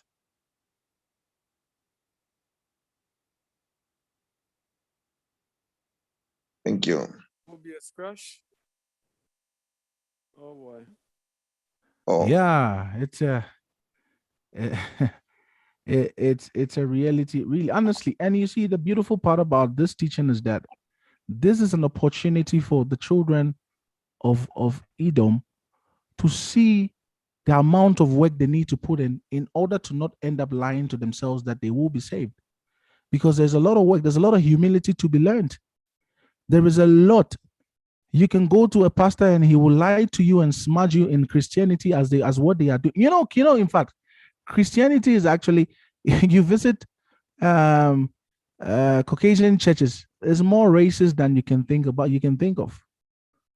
And it tells you that the very same problem runs throughout, even in their religion. It runs throughout the high-mindedness. So this message is literally an opportunity for the children of Edom to sit and be able to analyze critically to say, do I really, really want this salvation? Because if I really want it, these are the requirements the Most High is putting down for me. Cleave to my people, cleave to Yaakov, cleave to the children, the descendants of Israel. And they say no. And if you say no, I mean, who are you going to blame in the end? All right, in the end, for us who are awakened to the truth and are walking this path, we don't have a need to put ourselves as more needed and more special over you when you also come into the truth. I mean, I don't take pride or joy in any of this. You become a fellow brother. You become a friend. As long as you are in the way with us and you can put aside all the bad indoctrinations you were given from childhood, we can relate. We don't have any animosity or hatred towards anyone. I mean, we are supposed to be found perfect, without anger. All right, because the prophecy says that the consumption decreed, our suffering, the plight, the wickedness, the killing that you people have killed us for so long, oppressed us. The Most High says we have to come out what? Righteous. Look at the standard for us, the children. The consumption decreed shall overflow with righteousness. So what about you Edom? Look at the standards for the children, those that could say, oh, that it's my father's house. We have a lot to overcome. So the same way the children of Edom also have a lot to overcome. And you need to start looking at it realistically from where you are sitting, so that your plight does not catch you unawares one of these days. Right. So Edom is the border of wickedness, for the earth is given into the hand of the wicked. Job 9:24. The earth is given into the hand of the wicked. He covered the faces of the judges thereof. If not, where and who is he? There are so many ways to figure out who the Edomites are today. Edomites are the border of wickedness. They epitomize wickedness. And if the earth is given into the hand of the wicked, that means the persons whose hand the world is in today, they are the Edomites. It says Esau is the end of this world and Jacob is the beginning of it that follows. All we have to see who is leading the world at the end. Everything points to one nation of people. The 7 heads of the beast shows you the major nations, those who are exalted in Edom. Yes? So the Edom is ruling this world, people. Don't let anyone fool you and tell you, oh, Edom are the Ishmaelites. No, the Edom are the Arabs. Arabs, yeah. Let me tell you something. The Bible does not tell you about a geographic location. It says his seed is spoiled. He says, I will uncover his secret places. Places mean location. And his locations are what? Secret. If it is secret, that means it's not plain to see. His seed is spoiled, and his brethren, and his neighbors, and he is not. That means he has vanished into secret places, but Esau is bare. He's not going to be able to hide himself because his seed is spoiled, and his brethren and his neighbor. So he spoiled his seed with his brethren, and his seed was spoiled with his neighbors. Easy to see who Esau is. Rome, the kingdom of Kittim or Chittim, Romaim,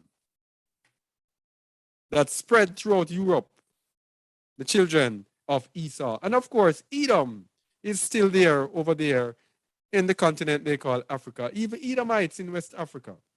Oh, yes. Edomites all over. All right, but of course, they are not going to look like the white people because Esau married Africans, so-called, what do you call them, Hamites, Hamites, yes.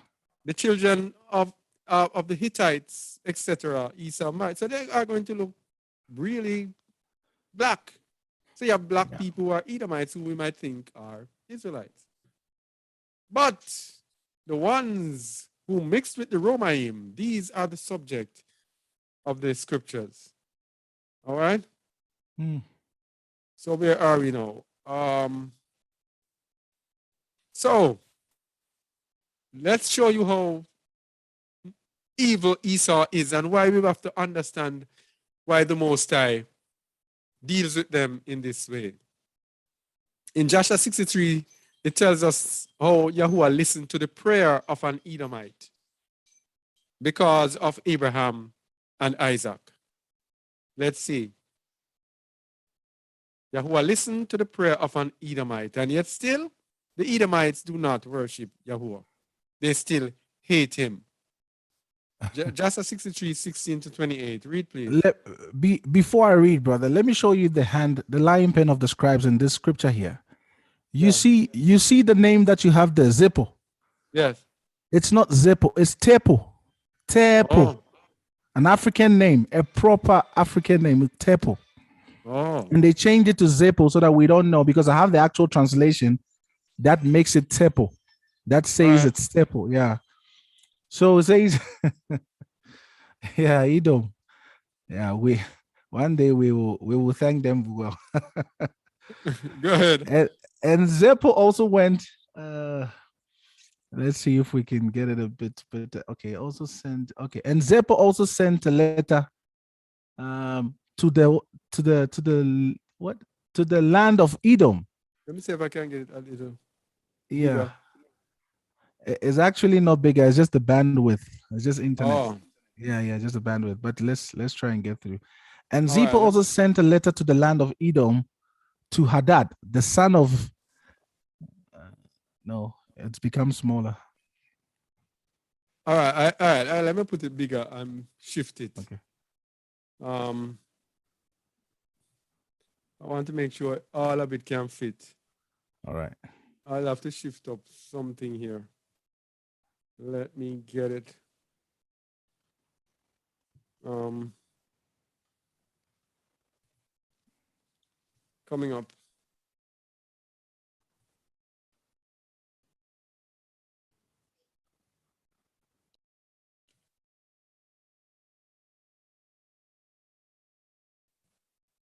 Oh, no. All right. Let's go lopsided.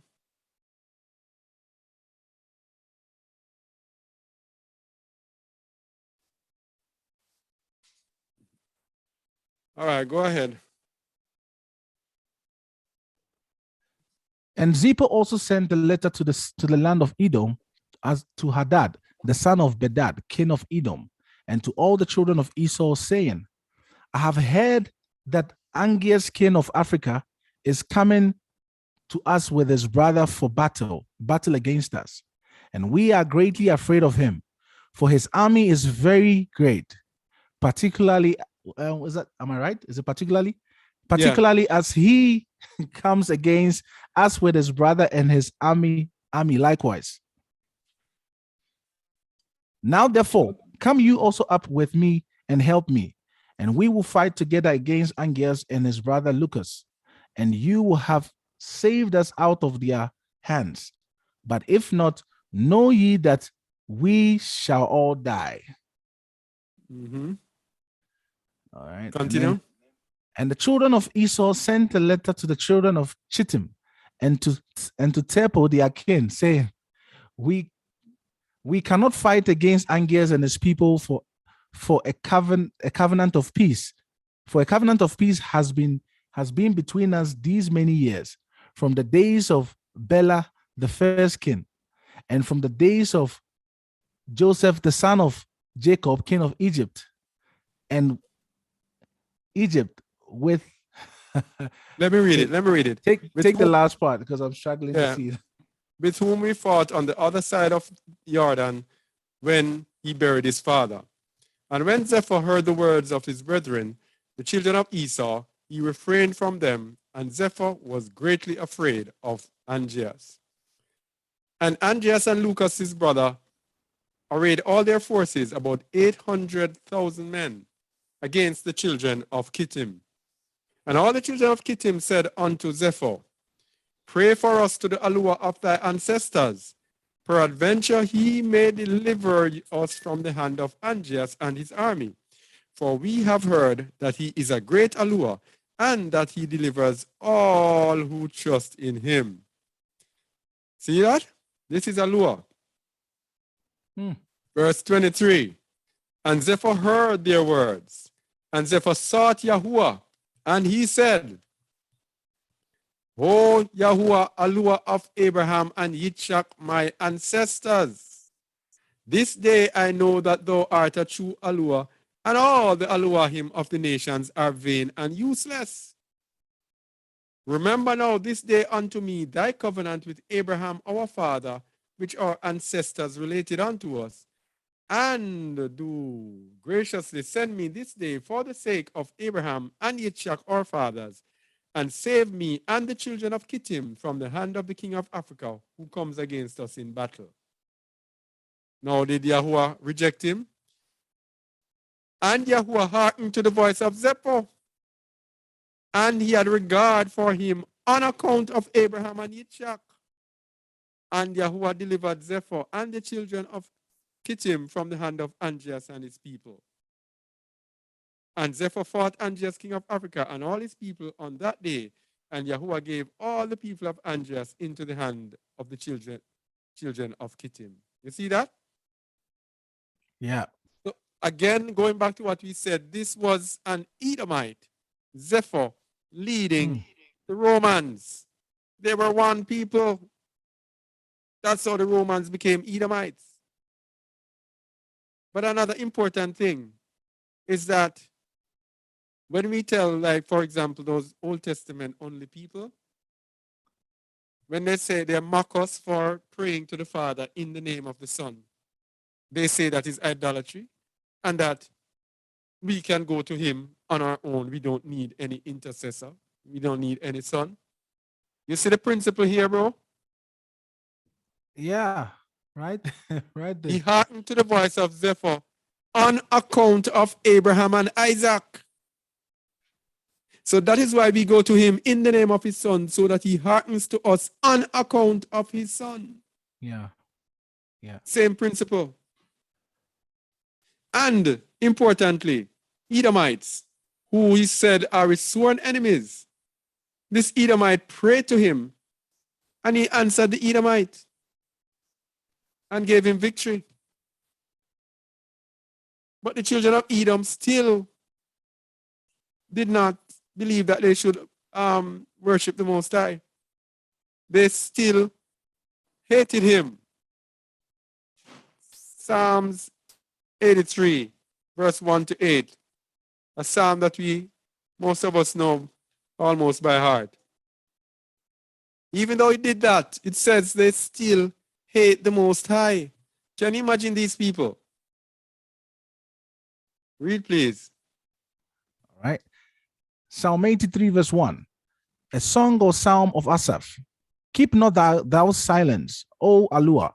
Hold not thy peace, and be not still, O Allah. For lo, thine enemies make a tumult, and they that hate thee have lifted up the head. They have taken crafty counsel against thy people, and consulted against thy hidden ones. They that hate thee have lifted up the head. All right, so this now, let's go jump first to verse 6 to see the ringleader, the chief one. Read verse 6. Wow. The tabernacles of Edom and the Ishmaelites of Moab and the Hagarenes. All right, this is all we want to know. The ringleader is Edom. Edom. And let's see now, let's go back up here. Thine enemies, Edom, taking crafty counsel against thy people. Edom. Yeah, go ahead. So that confirms what Yahuwah says. They shall be a people in which I have indignation with forever. Yes. So that's the hatred right here. They that hate thee. So these children of Edom, they hate Yahuwah and they hate his chosen people. Yes. Jacob. You cannot deny it if you're an Edomite watching this. It starts your way to healing and your way to repentance and your way to be able to truthfully seek this truth is for you to admit to the problem. There is a problem and it's running through the bloodlines, epigenetic modification. It's running. The information is stored up in your genetic cells. And so many of you find yourself hating and you don't even know why you are hating. This is a reason why. Do not be. Edom is a ringleader, brother. It's right here. They are the ringleader, instigators of every hideous and heinous and wicked thing on this earth. Everywhere they go, they find people in those settlements, yet they claim they discovered those places. I mean, think about it. You go to a place, you find people live there, and then you record it and say, no, I discovered this area. So it is mine. It is mine. Imagine what greed is that? That's the greed of Esau. Yeah. Verse 4. They have said, come and let us cut them off from being a nation, that the name of Israel or Yasharal may be no more in remembrance. For they have consulted together with one consent. They are confederate against thee, which is the United Nations. Yes, United Nations. The tabernacles. And number one, and this shows you again, people everywhere you can see who Edom is. Who leads the United Nations? One group of people. One group of people. And these are the Edomites. And the Ishmaelites, second in command. These also had our people in Arab slave trade. Yeah. So these are number one. And this is number two, haters of our people. They can't help themselves. Yeah. Still to figure out who the Moabites are today and the Hagarenes. Anyway. But if you look in the G7, I mean, I will take a gamble with the G7. The only office group that is in the G7 is Japan. So you don't think Japan could fall into that? They could easily fall. Yeah, Japan may be one of these. Some people say that they are the Moabites. They call them the Moabites, but I don't know. Because they are in the Confederation. Definitely they are in there. They are one of those. That's why they had to rebrand themselves and change the names of their nations and everything, change the flags. Yes. Because the flags that they used to have back in the days is not the flags they have now. And the names they used to have as nationalities have all changed because they had to rebrand so that we don't know who our enemies truly are, the people we ought to avoid. And this is part of what their religion came to do. The scriptures give us, in the beginning it says that, and these are the descendants or the bloodline of Cain. And then it lists, and that gave birth, and that begat this, and it begat that. It's because the Most High is trying to tell us something. Yeah. That you need to know which bloodline to follow. It's not all bloodlines that you have to go mingling with. It's not all bloodlines that you have to go and sit at their table. It says, have no fellowship with the unfruitful works of darkness. So if you are going to ignore all these scriptural warnings, I mean, how can you say I have life, I have salvation, I'm expecting the return of a Messiah? The Messiah is going to dip his sword in you. The vesture that he was wearing was dipped in blood. It means he will be slaughtering people. Yeah. So we need to have understanding in order to decipher these scriptures. All right. So the Most High was willing to listen to them, but they still hated him. So they worshipped false gods. 2 Chronicles 25:20. But Amaziah would not hear, for it came of Allure that he might deliver them into the hand of their enemies, because they sought after the gods of Edom. All right. So Amaziah was the king of Yehuda. And Yehuda had gone after the gods of Edom. So we see Edom had their own gods. Even though they knew that Abraham's Allure was Yahuwah, Their forefathers told them, but they don't have the heart to follow the Most High. And there's a reason you don't have the heart to follow the Most High, by the way. Because the Most High deals with order, perfection, righteousness. People who are rebellious cannot serve Yahuwah. So they seek alternative religions. And that is why the Edomites created their alternative religions. That's why they created Christianity. Alternative religions. To have the guise of serving Allah. To deceive us thinking that they're serving Allah when they're actually serving the devil. Okay? So they worshipped false gods. Edom had false gods. So when we get to this now, we have done this a few times before. The two women of Babylon. Because we're going to show the religious aspect. And then we're going to go down to the physical aspect of the Edomites as they are manifested today. Because we're showing them in so many different ways so that there'll be no doubt. Edomites, the two women of Babylon, Zechariah 5 from verse 5. So if you've seen this a couple times, all right, it's because these are things that we just need to know and understand. These are understandings that the Most High has given. And verse 5, read please. Then the angel that talked with me went forth and said unto me, Lift up now thine eyes and see what is this that goeth forth. And I said, What is it? And he said, This is an ephah that goeth forth. He said, Moreover, this is their resemblance through all the earth. And this behold, is their resemblance throughout all the earth. Yeah. So this, what is coming, is going to pervade throughout the earth. Verse 7. And behold, there was lifted up a talent of lead, and this is a woman that sitteth in the midst of the ephah. This is a woman, and we know a woman refers to a religious order, or it might refer to Yasharal in the scriptures. So this woman here is a wicked woman, as it says in verse 8. And he said, This is wickedness.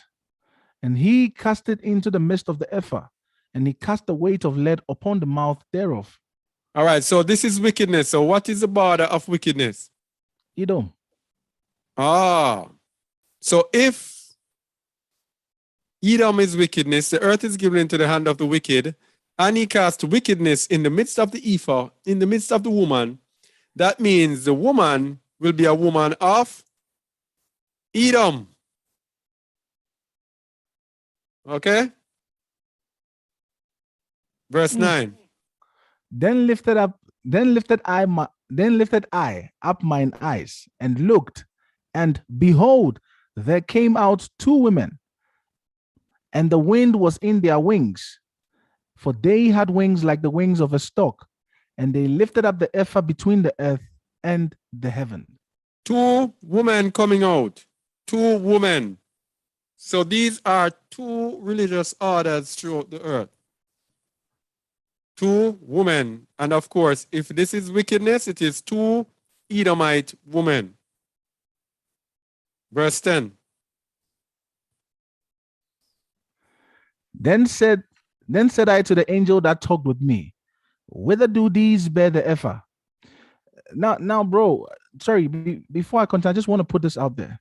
Yeah. I know there are people that have come out and are making allegations about angels only being identified as men. Here you see the women with wings. It's very important to look at it. There's two women with wings, all right, described with wings. Those are not humans. They are angels as well. Yes, they are beings. They are celestial beings. All right, so people always say, no, angels are men. No, before the Most High, all right, there is no man or woman. They are celestial beings, or they are sons. All right, they are described as one with one word. So I know people find it hard to understand that, and because of that, it's created another kind of doctrine in their minds and all that. But look at it here. It says, I saw two women, and the wind was in their wings, for they had wings like the wings of a stork, and they lifted up the ephah between the earth and the heavens. And Yeah, but if you look at it though, it's not really talking about angels. It's talking about these two women that represent a religious order. Yeah. Mm, So it's the two women that came out of the ephah, out of the midst of the ephah. All right. all right. So verse 10. Then said I to the angel that talked with me, whither do these bear the ephah? And he said unto me, to build it an house in the land of Shinar, and it shall be established, and set there upon her own base. The land of Shinar is where Babylon is. So to build a house in Babylon and to set there upon her own base. One house has been built in Babylon and has been set on her own base. That is the Vatican City. That is a religious order, a religious power that is a city and a country in itself, established on its own base. So we have two women coming out. And the Bible tells us who these two women are. All right? These two women, they are Edomites, the synagogue of Satan and the seat of Satan. And then, Two and then different. Yeah, go ahead. and then what about the woman in the ephah? Because then it's three. There's two holding it and there's one in the ephah. Hold on. Let's go.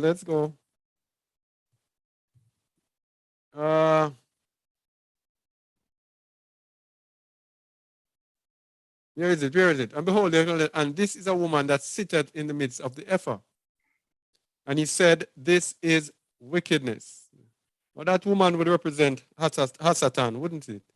Yes, it's exactly what it is. That's Hasatan, Yeah. that's Satan. The Yeah. one they call Lucina, that's her. The one Yeah. that is worshipped by the sons of Edom. This is the Mhm. very same case right from the garden. This is the same woman that is cursed. Wickedness. All right. This is the same woman. So it's speaking about now her order, her children, her seed that she works through. This is a Yes. wickedness it is. And we know Shinar, where Shinar is. There is nothing holy and righteous there. Yeah. And Shinar is in Babylon. Babylon is a belt city. And we know who started building the cities, which is Cain. Cain started building the cities. And if we take it back to Jubilees, we're going to see in Jubilees that Adam denies Cain as being his son. So Cain becomes an order. Cain becomes a seed directly from whatever happened in Genesis. It's there. And you know, this I've been following, the Abomosta has been taking me on this part for like 3 months now, brother. So we have to be able to break this down at some point so that people can see this. Because in Jubilees 4 verse 7, Adam denies this, denies Cain. Because Cain didn't come from a legal union. He wasn't birthed out of a legal, it was an illegal union. He came out of a promiscuous, fornicative, adulterous union, whatever it is.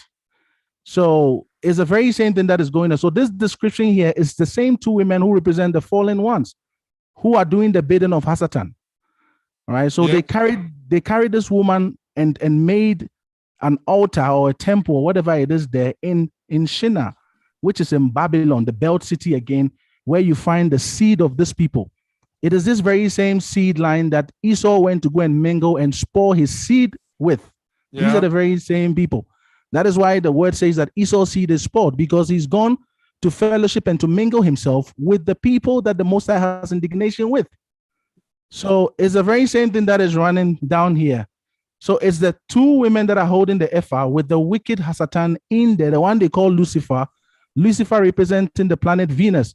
If you look at the symbol for Venus, you're going to see it's a woman. It's a symbol for women. It's there. You know, you can't miss this. So, brother, just continue. This is just by the way, but we will get into this. We'll get into this. All right. So we have the synagogue of Satan and the seat of Satan, the two women. And that is starts at Revelation 2, verse 9.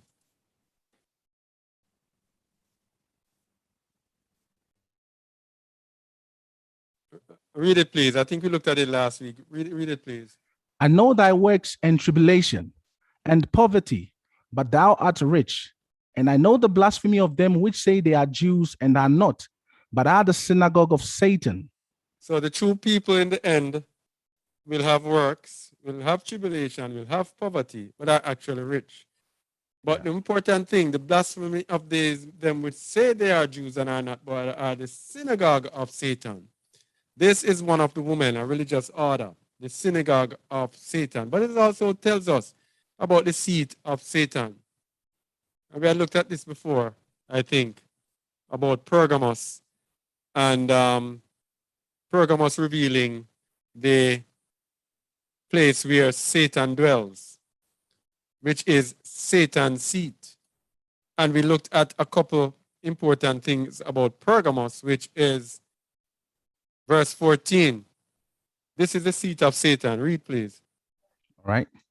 But I have a few things against thee, because thou hast there them that hold the doctrine of Balaam, who taught Balak to cast a stumbling block before the children of Israel, to eat things sacrificed unto idols, and to commit fornication. So here's this now. The doctrine of Balaam. The doctrine of Balaam can be found in Christianity, to cast a stumbling block before the children of Yasharal, to eat things sacrificed unto idols. Christianity encourages us to eat all sorts of pollutions. Pork is their prized meat. On Easter, sacrifice to idols. They sacrifice their pork to Ishtar. They have Easter cakes. They have Easter, and they have Christmas cakes. They have all of those things sacrificed unto idols. They cast stumbling blocks before us. And to commit fornication, which is idolatry, by worshiping a man as the Most High, co-equal, the image of Caesarea Borgia being exalted and put up as being equal to the Most High. The same seed. So this is the seat of Satan. Christianity led by the who? Romans. Roman Catholics. They lead the religion, the seat of Satan. So hast thou also them that hold the doctrine of the Nicolaitans, which thing I hate. And to again prove that this is Christianity, the doctrine of the Nicolaitans, Nicolaitan comes from Nico, the Greek Nico, and Laos. Nico means to conquer and to subdue, and Laos means people. To conquer and to subdue people through the church system, and to get people to come under their submissive system where they set up physical churches, and people are told that in order to get salvation, you have to come in these churches, and in order to sustain, you have to pay tithes and offerings. And so they get people to send to their theological colleges, and they teach the people psychology and teach the people how to control the minds of the people, and teach them what they should teach the people so that they should control them. And so the nations in which they are located actually do reward the churches for actually having the people in subjection. And churches, as like in our country here, are given tax-free status, and they don't pay any taxes, and they are given concessions, etc., for keeping the people subdued. So this is the seat of Satan, the two women of Edom. And yeah, go ahead. I was saying, so that affirms what we just read there in Zechariah. So the two seeds, the two women, built, which is the seat, the Romaim, and the synagogue. They built the temple and led the whole earth into that temple to worship who? The woman that is sitting in that ephah. All right. So that's a job of her seed. Her seed is to bring the righteous seed of the Most High into subjection and submission and into error in worshiping her as the Most High, because she wants to be worshipped as the Most High. She wants to receive. So when we go to Thessalonians, that is when Shaul, I think 2 Thessalonians 2:3 or something. That is when Shaul. Okay, yeah, chapter 2, yes. That's when Shaul says that this is by the working of Hasatan and Satan. This is by the Yes. working of Satan. She sends the lawless one, that JC, Jesus Christ, right, who performs all the lying signs and wonders. Lying signs and wonders, so that what? So that she can lead all these who hate the love of the truth, who hate the law, who hate the commandments, the very commandments that caused Adam and Eve to also fall when they broke it there in the garden. Those who hate it as well in these times are going to find themselves in submitting to this same serpent, this same woman who is defined as wickedness. So this is what the two women are doing. The two seed lines are doing for her. They are recruiting and they are propagating, right? They are exalting her. So she gives them victory. She gives them doctrines, wicked doctrines. They go around the earth and they subdue nations and they rule nations. And when her seed rules a nation, guess which God automatically is ruling the earth? It's her. She becomes the God of the earth. It's a very well orchestrated and thought out system. It's not a joke. So when we call out to people to awaken, we mean awaken now. Awaken now. Don't follow the deception of religion. All right. So in confirmation of who of the seat of Satan, Revelation 17:3-5, and regarding the synagogue of Satan, we did a video on the Kazakh Aliyahu channel, and we showed, because we don't show images in our Sabbath teaching, and we showed from a website called science.org, showed that a study that showed that the Ashkenazi that make up about, what I said, 90% of Jews in America, 80 to 90%, something like that, that they are actually the descendants of Western Europe, most likely Italy. But it is known that these people are Edomites. So they say they are Jews, but they are actually They're actually Romans, Edomites. Okay? All right, so Revelation 17:3-5.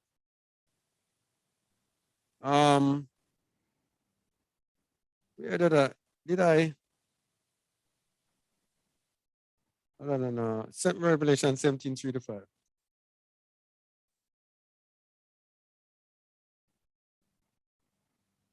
Go ahead, please. So he carried me away in the spirit into the wilderness, and I saw a woman sit upon a scarlet-colored beast, full of names of blasphemy, having 7 heads and 10 horns. All right. So this woman again, sitting upon a scarlet-colored beast, this religious order, sitting upon a red-colored beast, full of names of blasphemy, having 7 heads and 10 horns. This is Edom right here, because the 7 head, the G7 nations, I'm going to show you, the G7 nations, we're going to break down on what I believe is one of the greatest misunderstandings of prophecies that is carrying many people astray down the wrong path. And that is the 7 mountains on which the woman sits. We're going to look at that coming up soon. All right?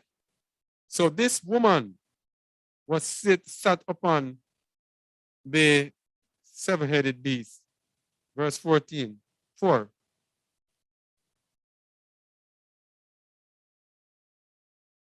Shamuel.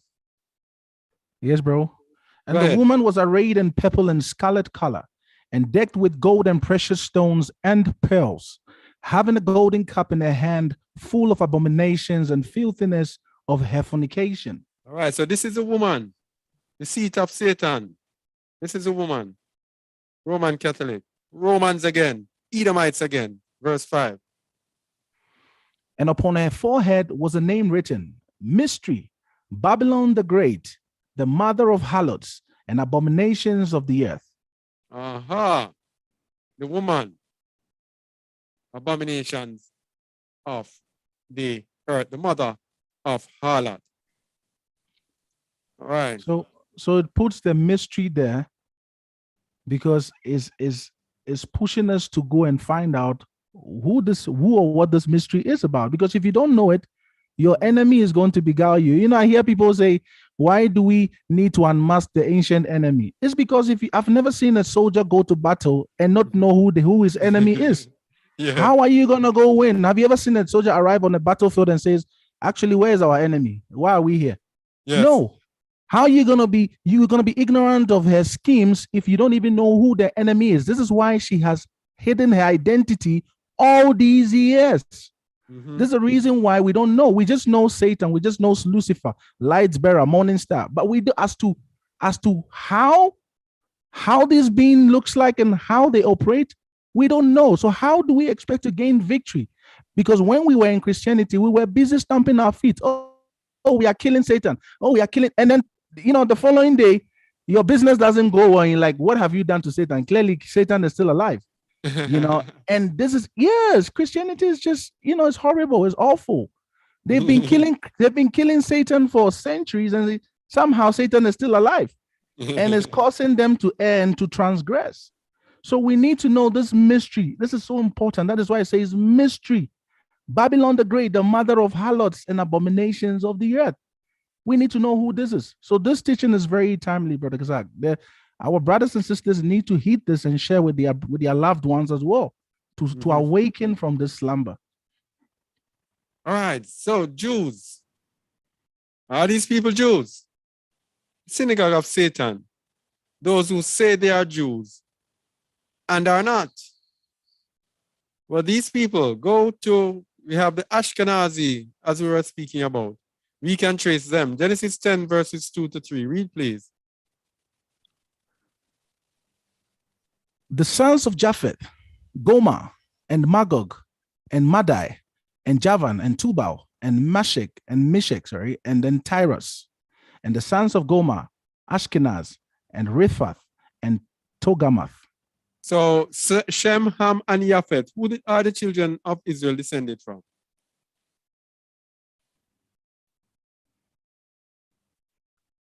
Shamuel. Who said?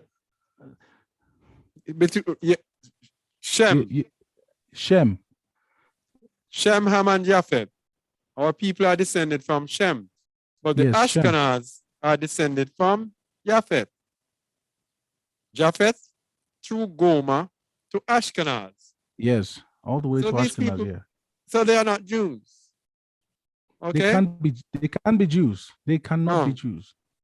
They're descended from Japheth and they mixed in with the Romans. And the Romans, of course, are descended from Javan. Genesis 10, 2-4. The sons of Japheth, Gomer and Magog and Madai and Javan.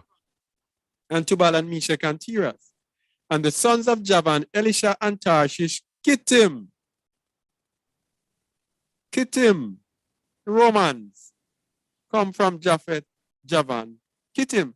So these people are Romans. They are Edomites, synonymous with Edom. So the Romans are the sons of Japheth mingled with Edom. So Esau has always been going and trying to get back his birthright that he gave up. Always, and has never stopped. So one way in which Esau sought to get back his to get his birthright is through replacement theology. This is how you know Edom. Edom uses our minds, religion, in order to get us to do what they want us to do. They have what they call replacement theology, which is actually replacing the people of the Most High with themselves. Well, we have the synagogue of Satan and we have the seat of Satan that have approached it totally differently. The synagogue of Satan have approached it by saying they are Jews and are not. By actually saying, hey, we are the physical people. We were the people who were in the book and we are their descendants. So they physically want to replace the people of the Most High. The synagogue of Satan takes the opposite approach, which is a spiritual approach. They try to rub off the Israelites or to make them insignificant. So they will say things like the Israelites are no more, or the law is done away with, we are grafted in, we are now spiritual Israel, neither Jew nor Gentiles, it doesn't matter who you are. They do everything to remove Israel. So both of them use replacement theology. And that is how you know Edom. Edom wants to remove the people from off the pinnacle. And not only to remove them, they want to replace the Most High with their God, who is Hasatan. Yes? They want to replace with their woman. Let's go to the book of, let's go to the book of God the Seer. We did this already, also. God the Seer. Read from verse 15, please. This is Woe chapter to you. 2. Okay. This is chapter 2. So God the Seer, chapter 2, verse 15. Woe to you, O Edom, that sits in the land of Kittim in the north of the sea. All right. Edom sits in the land of Kittim. Edom sits in the land of the Romans. Now, this book of God the Seer, it is mentioned, I don't remember the exact place in the Bible. Is it not written in the book of God the Seer? It was in the time of David. It was a seer who brought word to David. And this book was written from then. And the book says, Edom that sits in the land of Kittim in the north of the sea. If you look at a map of Europe, you will see Italy sits in the north of the Mediterranean Sea, just as it says. Edom sits in Kittim. That means Edom is one with Kittim, with the Romans. The Romans are Edomites. But it's going to tell us. And it says replacement theology, Edom and Rome, both are one. It's going to tell us what they do. Verse 16. For your destroyers will emerge from a terrible nation. They will not even leave you a remnant. Mm-hmm. For Go wow, ahead. they are merciless. For you have said, I sit on high, and only I have a covenant with Alua of Aluas. For Yahuwah chose me instead of his holy people, for he abhorred them. All And- right, you see that? Yeah. This is the principle of these people. They are saying that they are now chosen. Where have we heard this before? You didn't hear this in Christianity? That the Gentiles are now chosen. Christians are now chosen. Jesus Christ is coming back for Christians. He's coming back for Christians, and then the sinners and the Jews will be left on earth to go through great tribulation. Some other, you're with me, bro. Yeah. You need to leave the chat and focus on what we're doing. I know that you're in the YouTube chat. Leave the chat alone. Because it's very important that we get this out, especially this part now. Very important. All right. Okay, brother. All right. For Yahuwah chose me instead of his holy people. This is what the Christians will tell you. And this is what the synagogue of Satan told you, that they are chosen. Yeah. Continue. For he abhorred them. And that's what the Christians told you. Oh, the Jews were, what did they say? The Jews rejected him. Yeah. So he turned and chose us. Continue. They were all exterminated. Mm-hmm. Yeah. And okay. And his former people despised and rejected, did not truly know Yahuwah because they did not know his image. That's the Son.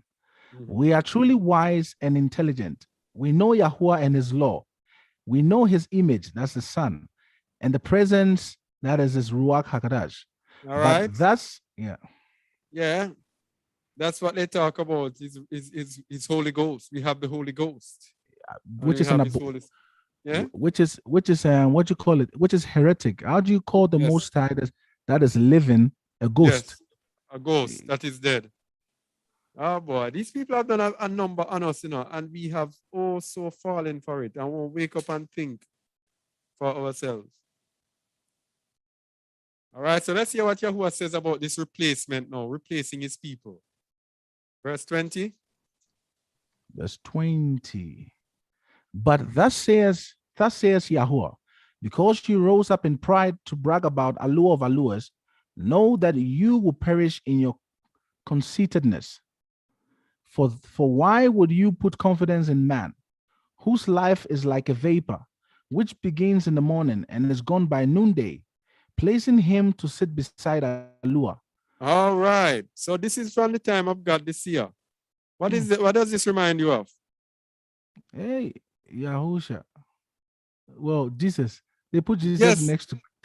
Sorry, they put Jesus next to. Yeah. Putting JC, Cesare Borgia, right next to the Most High. This is Edom, Rome. Without a doubt, it tells you it's Edom. These are Edomites who are doing this. Continue.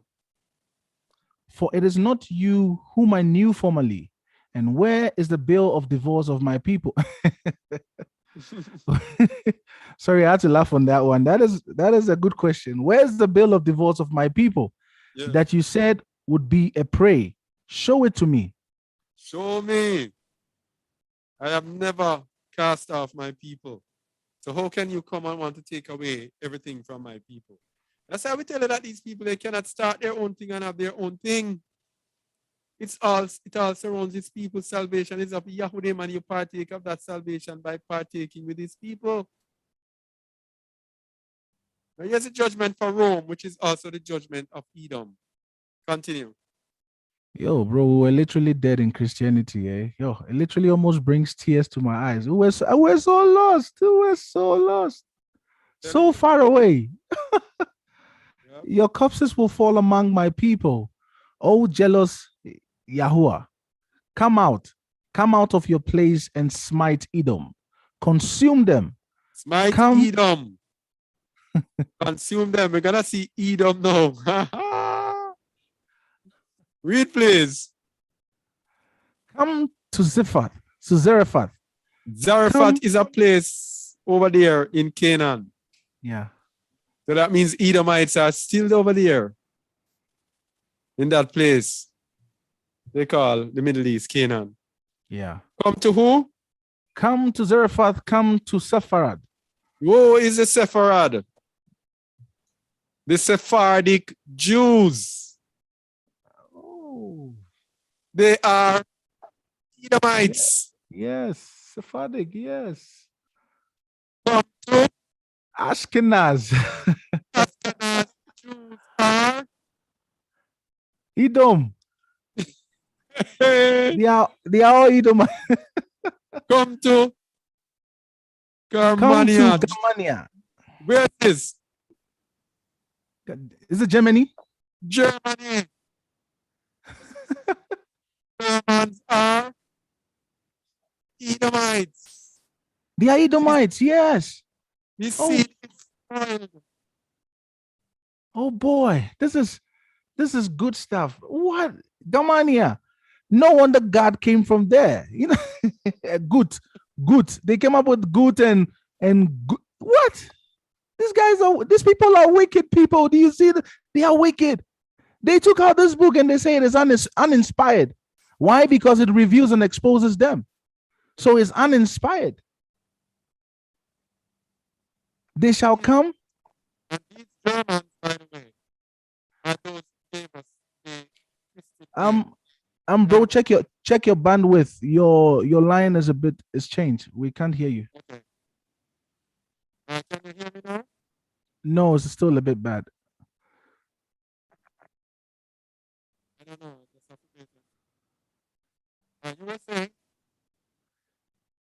Yeah. So these people are wicked. I don't, Brother Pedro. What do you say? What do you think? What do you think of this? Oh, you're muted. You're muted.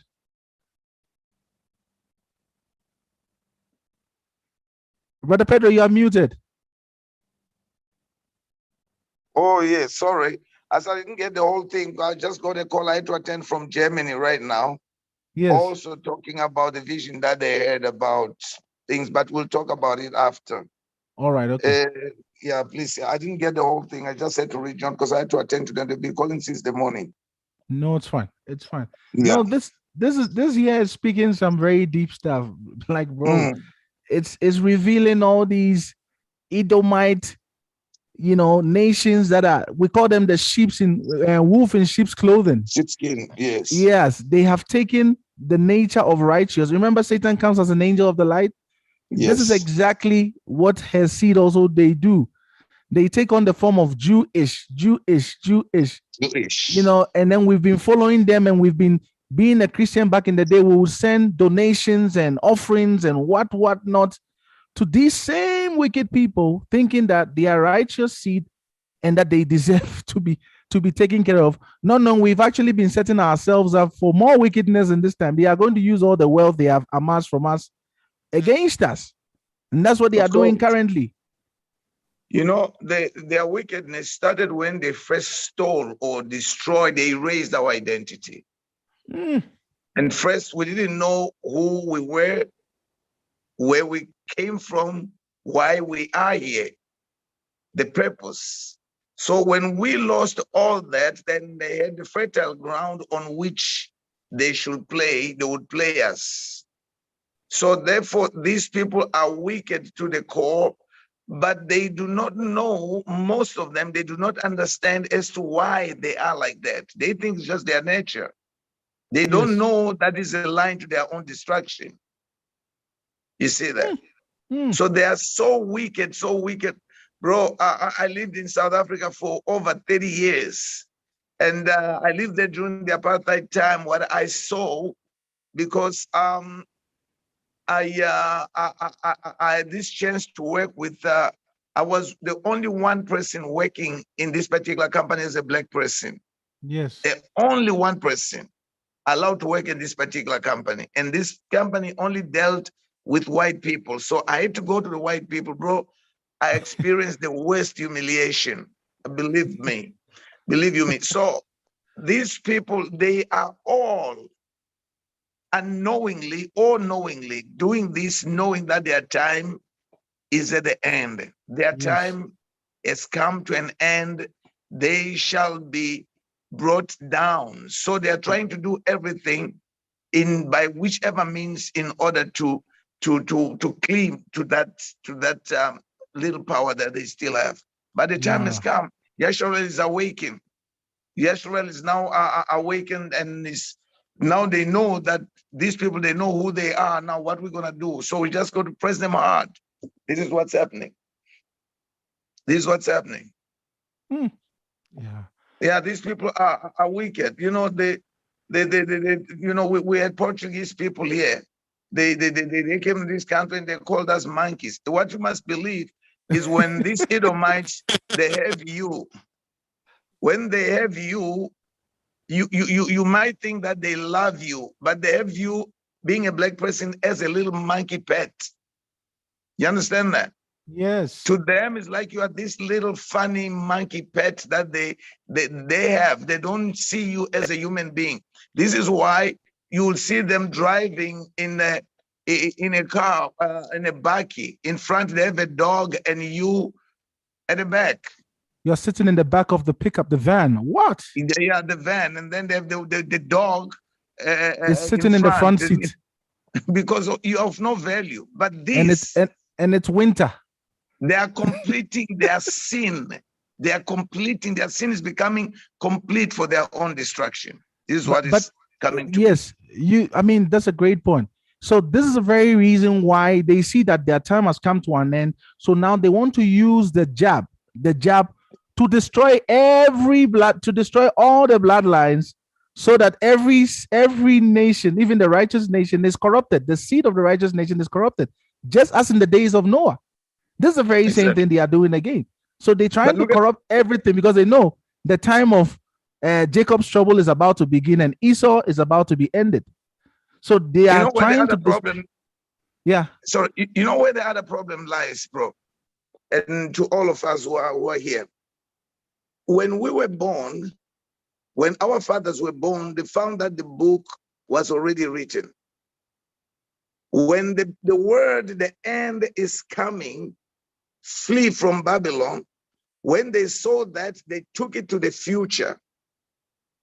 This is one other secret. When, let's say, my father was born 1926, when he read the scriptures at that time, he read, flee from Babylon. What he heard, what he thought, what he conceived in his mind is that, no, this is for the future. My son was born about, 20 years ago. When he read the scriptures, he took that to the future. He didn't realize that this has started happening many years ago. So it is happening with people today who do not have enlightenment. When they read the scriptures, they think it's for future, and the future has already passed by.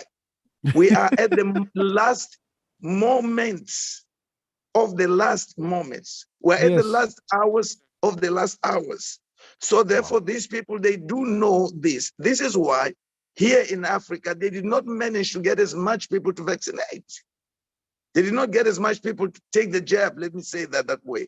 Yes. Which is why they're coming up with more variants, so as to get as much people as they can. But here they won't get much because most of the people, they are very much aware of their scheme. We go. Thank you.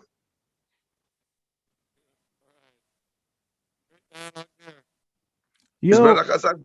yeah, brother Kazak, still your your mic. You wanna log out and log back in, maybe it might get better.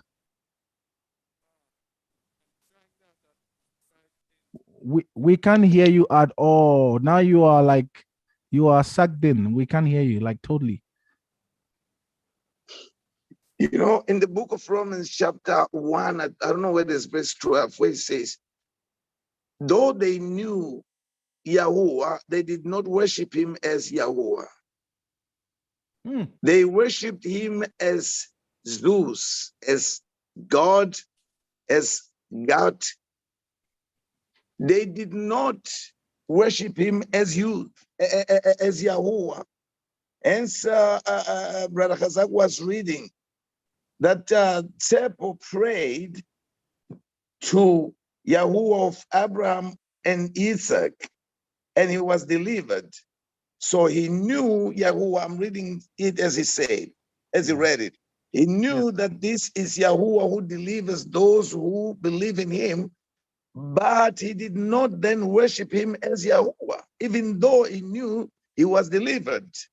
You get what I'm saying? He was delivered by him, but he did not worship him as Yahuwah still, because why?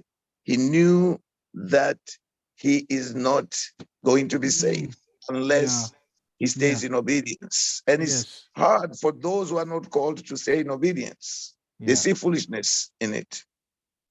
Yeah. Bro, you can speak now. Let me see if it sounds better. No, Brother I can Kazak is hear you, gone but very far now. very, very far. Yeah.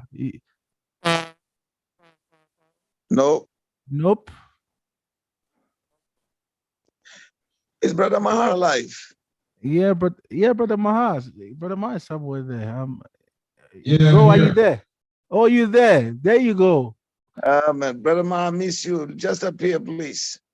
Let me release this camera here. Yeah, it looks like there's Yeah, Wi-Fi. that looks like you, bro. Yes, indeed. Thank you both for that. It is still me. Hey, bro, how are you though? I'm doing great, thanks to the Most High. Gee, by the grace, we here. We here, nice.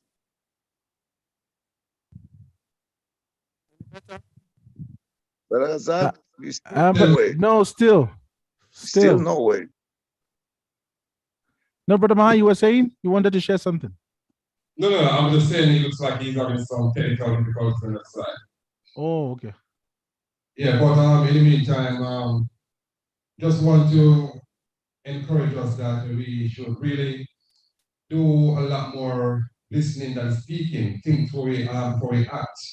Because Esau, he was not looking, and the after effect, the party would have been cut off in those times. So he said, okay, whatever, just give me some food and take my birthright. But when it comes to the time for him to let go of his birthright, he started hate on his brother. But he's the one who made that deal. So what happened in Jacob, it was righteous because the deal was already made. So let's not sell out our Messiah for a false one. Because if we do that, that's it. Yeah. We shall live with the consequences unto the end. Yeah. Yeah. And unfortunately is what many of our leaders have been doing. They've been selling their birthright, joining forces with this wicked nations and with this people that the earth has been given into. They sell us out and they come and lie to us every day, everything any leader tells you, they are leading you somewhere where at the end you're actually gonna be an scapegoat. You're gonna be a scapegoat to them. Bro, see, are you winning? Oh, okay. I'm thinking maybe the easier way will be to just log out and then come back in again, and then it might pick up. That means that you have to log back onto the radio and onto all the platforms.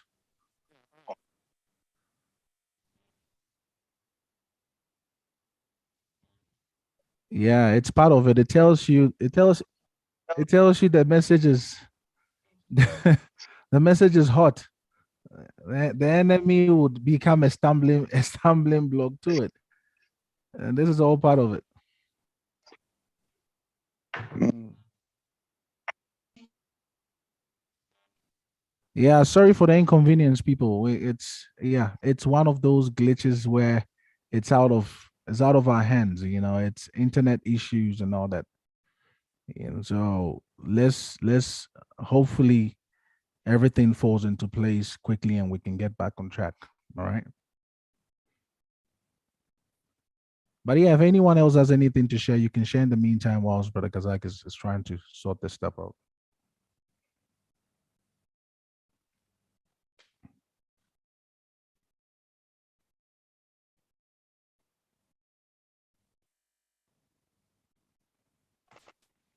Shalom again.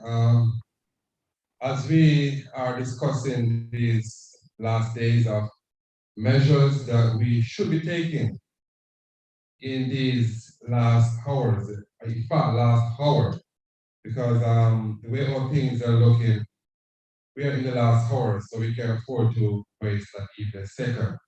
And we definitely should be moving forward to give a lot more of our time to the Most High. Leaving the things of this world, run to Yahuwah. Because when we run to Yahuwah, the evil spirit run away from us.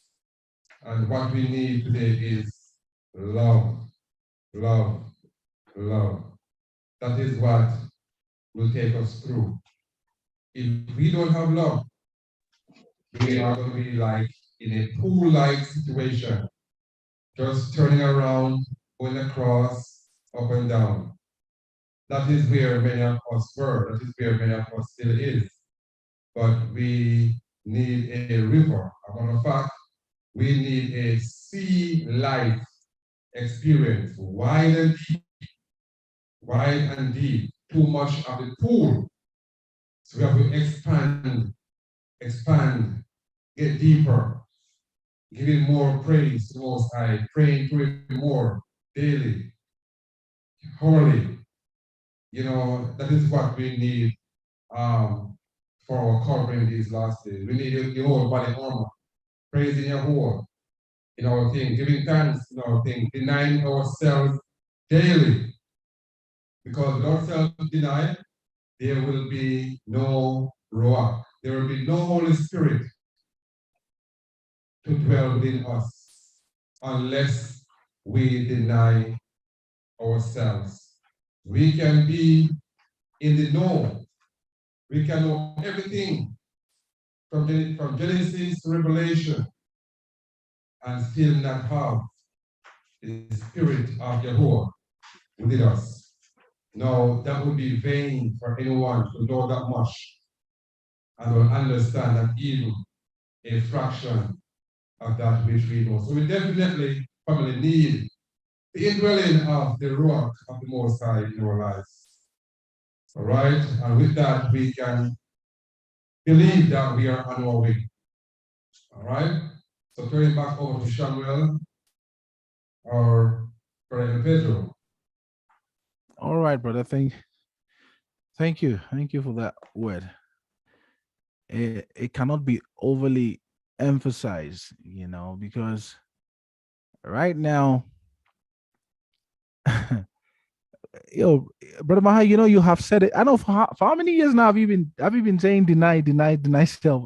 It's been literally, and I know many of us cannot still grasp the reasons and the agencies to why we need to deny self to be able to walk this walk, because it's not an issue of just talking. This whole thing boils down to obedience, and the more we can obey, the more we can have understanding, because you cannot have understanding when you have pride. You cannot have understanding when you are always out to be right and out to did I see brother? Okay, no, he's not. Check. He's not back. 1, 2. Are you back? Can you hear me? Yes. All right. So sorry to interject, but No, we have to go ahead. Yeah, we've been waiting. yeah, you see this message?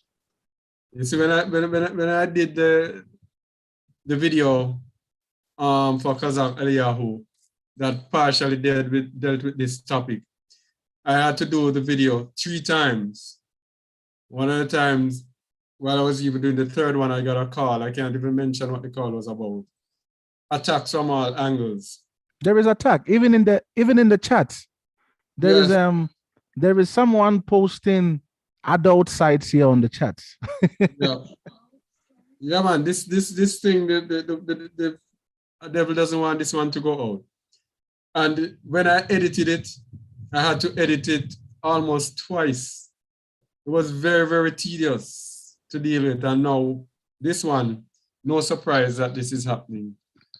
But this is a very important message. Yeah, so we were with these people being who they were.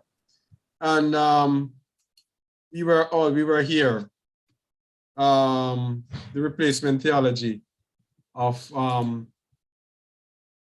of these people. So we were speaking about Germania, and we're saying Germany. It was a German who translated the sacred name that we call Yahuwah and gave us Yahweh. Mm-hmm. All right? A German, an Edomite. So, it's very interesting as we have come upon, this is a false rendering of the Most High's name. And it says, they shall come and fall in the lowest pit in destruction. So destruction for the same Ashkenazi Jews and Sephardic Jews who are waiting on their Messiah and who say they worship the Most High. It says destruction shall come upon them. And in the shadow of death, for your mouth will fail you and no one will help you. All right, so these people are going to be destroyed. That is the judgment of Edom and Rome. Okay, now it gets more interesting now. Claiming back his birthright. Esau's ingenious plan to get back his birthright, the new world order control of the world. Esau has told us, here's a slogan for Esau and his 4th industrial revolution. He says at the end of the 4th industrial revolution, you won't own anything and you'll be happy. Yeah. You're with me, Shamuel? Yep. Esau says You won't own anything, Anything, and you'll be happy. and you'll be happy. And even now that we own something and still trust them and pay taxes, we are not happy. Now, how much more when we don't own anything? Um, yes, but that is showing you that it's a con coming from Esau. Remember, Esau wants to rip and rape and leave you with nothing. Yeah. Remember, it says, if grape gatherers came to thee, wouldn't they have gleaned, leave you some grapes? Mm. Or if thieves by night, would they have stolen, not have stolen till they had enough? But Esau is insatiable. Esau now wants to leave you with nothing at all. And to convince you that when they take everything from you, you are going to be happy. The funny part is that even if they strip you of everything, it's still not enough for them. They want to kill you. They want to see you die. Yes. Never satisfied. So this is how he plans to get back his birthright, control of the world, because he knows the scripture says that the world will be given to Jacob. The promise is to Jacob. So Esau is setting up his ingenious plan in order to get the world from Jacob, and it starts with the injection to pollute the temple of the people of the Most High, to make sure that the Most High, they know what the Most High says will happen to people who take this abomination. So they know they want to weaken and lessen the people of the Most High, so that in the end they have a fighting chance, they believe, to control the entire world. Right? Mm-hmm. So this is Esau's name written all over it. No other people in the world really wants everything and leave no one with nothing. There's no people in the world, I think, in the scriptures I have heard the Most High say this about them, wanting to take away everything and leave people with nothing. Only Esau. So when you see the New World Order, when they see the Confederacy, them coming together and saying that they are going to own everything and you're not going to own anything, that is Esau's name written all over it. All right? So yeah, the first kingdom and second beast are Edom. The first beast, which refers to the beast that refers to the kingdoms, and the second beast, which is the religious beast, are both Edom. Yes? Let's see, Revelation 17, 1-9.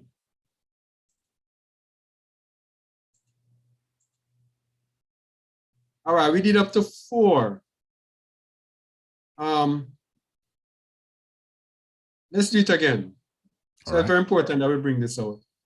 Read it again.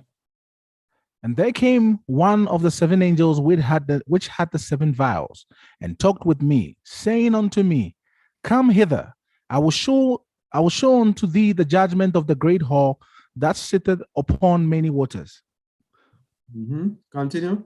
with whom the kings of the earth have committed fornication, and the inhabitants of the earth have been made drunk with the wine of their fornication. All right, so the great whore which sit upon many waters. Many waters means all over the world. Okay? Verse 3. So he carried me away in the spirit into the wilderness, and I saw a woman sit upon a scarlet-colored beast, full of names of blasphemy, having 7 heads and 10 horns. All right, so the woman sit upon a scarlet-colored beast. We said a religious order leading a kingdom. Right? The king leading the kingdoms of the world, rather. And the kingdoms of the world are headed by 7-headed beasts. We're going to look more into this. And verse 4. And the woman was arrayed in purple and scarlet color, and decked with gold and precious stones and pearls, having a golden cup in her hand full of abominations and filthiness of her fornications. Of course, the purple and the scarlet from Roman Catholicism, and the decked with gold and precious stones and pearls, and a golden cup in her hand, Roman Catholicism. Verse 5. And upon her forehead was a name written, Mystery, Babylon the Great, the mother of harlots and abominations of the earth. Continue. And I saw the woman drunken with the blood of the saints, and with the blood of the martyrs of Yahusha. And when I saw her, I wondered with great admiration. Right? That this woman hates the saints of the Most High and will have the blood of the Most High saints on their hands. Verse 7. And the angel said unto me, wherefore didst thou marvel? I will tell thee the mystery of the woman and of the beast that carrieth her, which hath the 7 heads and 10 horns. All right, so let's kind of go down now and really look at this carefully. The mystery of the woman and of the beast that carrieth her. The beast has the 7 heads and 10 horns, carries the woman. Remember, we were speaking earlier about the nations of the earth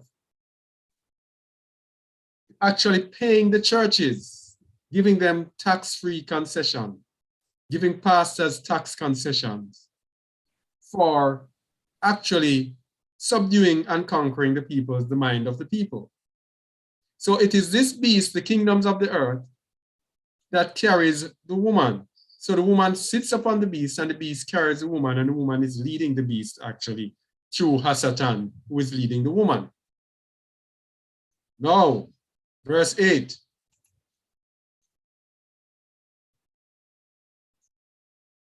Shamuel. The beast that thou sawest was and is not, and shall ascend out of the bottomless pit and go into perdition. And they that dwell on the earth shall wonder, whose names were not written in the book of life from the foundation of the world, when they behold the beast that was and is not, and yet is. And this beast that was and is not. Go to the book of Daniel, it tells you about the beast. And it tells you that in Revelation 13, in Daniel, it tells you about the leopard, what the beast looked like. And we see the same beast comes back in Revelation 13, that in the end, the beast, that the kingdoms in the book of Daniel that were down would re-arise again and come to power once again. And this is the feet of iron and mixed with clay. The Roman kingdom, the kingdom of iron, that is the end time kingdom. And it's going to amass into one kingdom again, the New World Order. And this is the beast that thou sawest and is not, and shall ascend out of the bottomless pit and go into perdition. Now, this is where we are looking at now. Read this very slowly, bro. And here is the mind which hath wisdom. The 7 heads are 7 mountains on which the woman sitteth. What does it say here? Here's the mind which hath what? Wisdom. Anytime we see this in scripture, especially in the book of Revelation, what does it mean? It means that it's not going to be straightforward. You need to think. You need understanding. Let me tell you something. A lot of people undermine what we do and what we get here at Just a Word. Almost all of these revelations come straight from the Most High. They are not videos that we watch, not people who say anything to us. It's straight from the Most High. All right? And there are those, the reason I'm saying this, up to yesterday morning, it came to me. You know, it was implied that we are taking things from the internet. Before I go into this 7 heads and thing, you know, it just came on me that it's something that I have to speak about. All right? You see, when the Most High is moving, the Messiah told the Pharisees, when they said that he cast out Ruach by Beelzebub, the Messiah warned them about blasphemy against the Ruach, because if the Most High is doing something and you attribute it, and we attribute it to the devil, then we actually run the risk of actually blaspheming against the Ruach.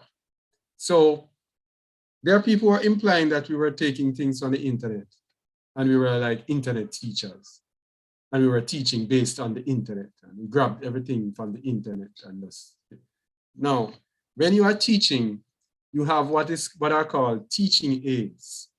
Right? Teacher will tell you that, and I am not a professional teacher, but I've heard them teachers speak about it. And these are things that help you to explain that which you have.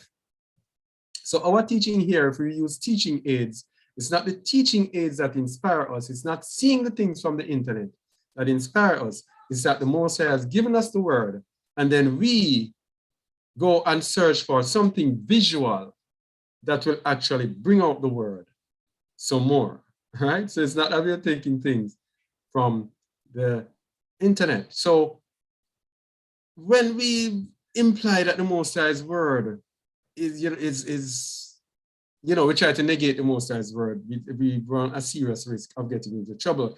And I woke up with it on my heart yesterday. It was not on my heart, just woke up with it. And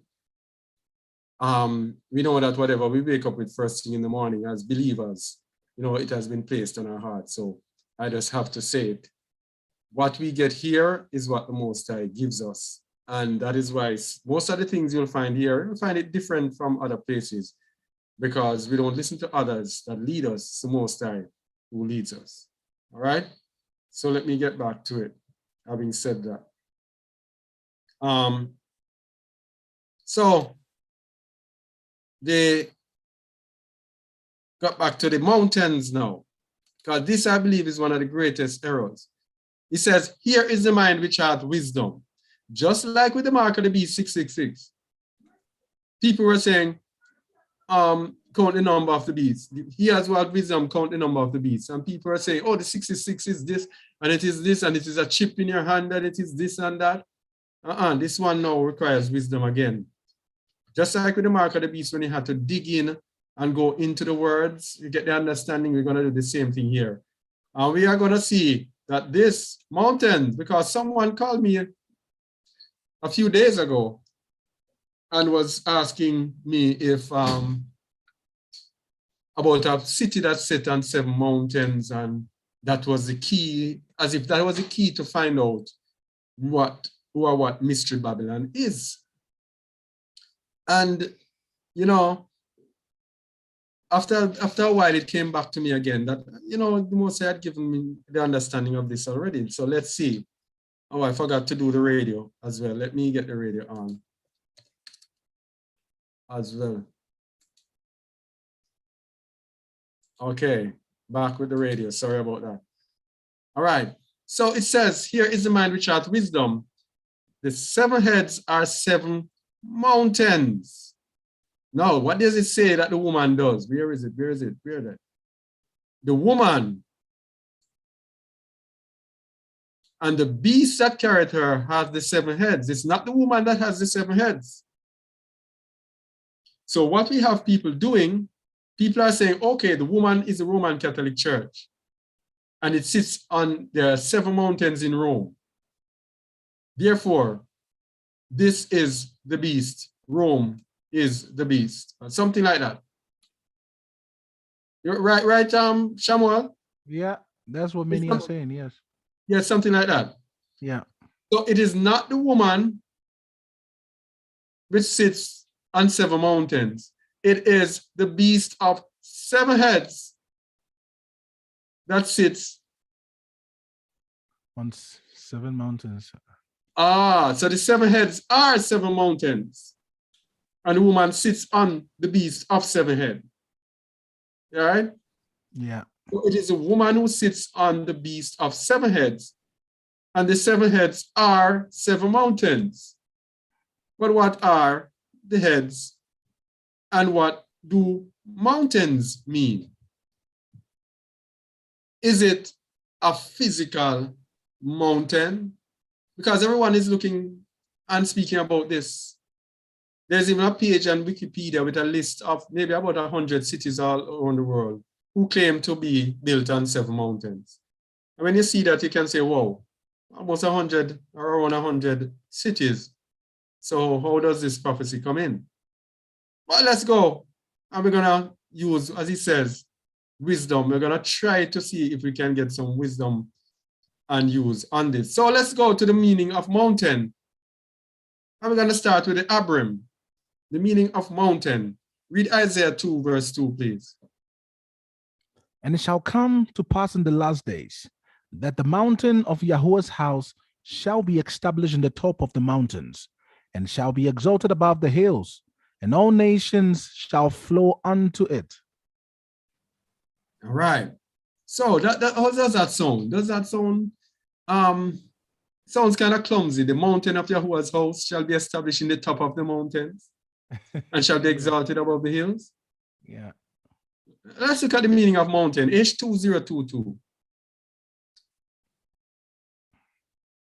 Har, a shortened form of H2042, a mountain or range of hills, sometimes used figuratively.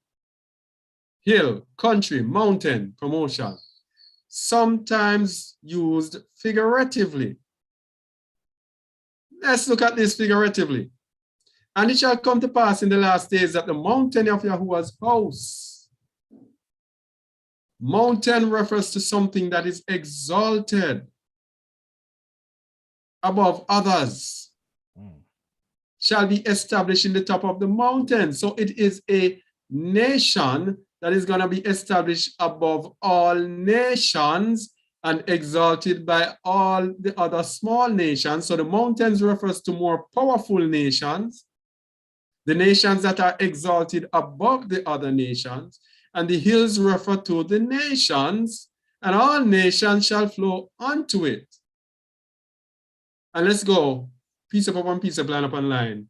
Zechariah 14, 16 to 21 to explain this. Exactly what it's saying in more simple language. Read verse 16, please.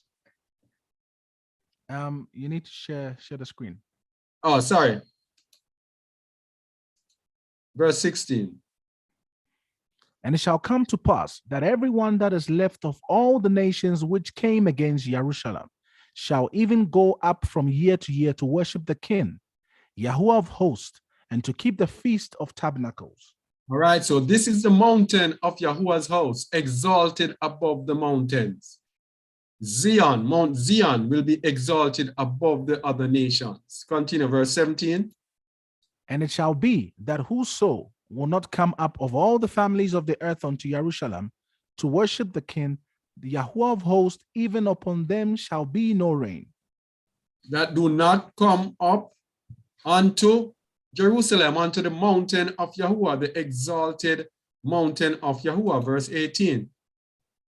And if the family of Egypt go not up and come not, that have no rain, there shall be the plague, wherewith Yahuwah will smite the heathen that come not up to keep the Feast of Tabernacles. All right, so this is what it is talking about. Zion, Mount Zion, exalted above all other nations, and the other nations have to come and worship at Mount Zion. So let's go back now to this and look at it from that perspective. And it shall come to pass in the last days that the mountain of Yahuwah's house shall be established in the top of the mountains. Zion will be exalted above all other nations upon the face of the earth, and shall be exalted above the hills, above the other nations, and all nations shall flow into it. That is the meaning in Hebrew. Okay? So let's go now to the meaning of mountain in Greek, because in the New Testament it was written in Greek. So let's go there.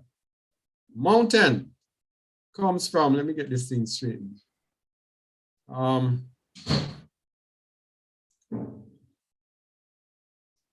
Right, so the translation of the word mountain there is from the Greek oros. It is probably from an obsolete oro, to rise or rear, perhaps akin to G142. We're going to look at G142, all right, which I think is oro. Yeah. So it is probably from an obsolete oro, to rise or rear. So it is from the word that means to rise or rear. When it says sits on 7 mountains, we're going to show you. It means it sits on 7 nations that are exalted above the other nations. It's not sitting on 7 physical mountains. That's why it asks those who have wisdom. And when you see those who have wisdom, the understanding is not going to look as though it physically looks. Yes. So let's continue and see. It translates as mountain, mount, hill, a mountain. All right, or probably from an obsolete to rise or rear, perhaps akin to G142, compare G3733. A mountain as lifting itself above the plain. You see what they're talking about? The country, the nations that are lifted up and exalted above the other nations. And that is why the Messiah, the Most High, said in what we just read, that Zion in the end is going to be that mountain that is going to be exalted above the other mountains. So we're going to look at G. It says akin. Akin means relative to. G142, which is the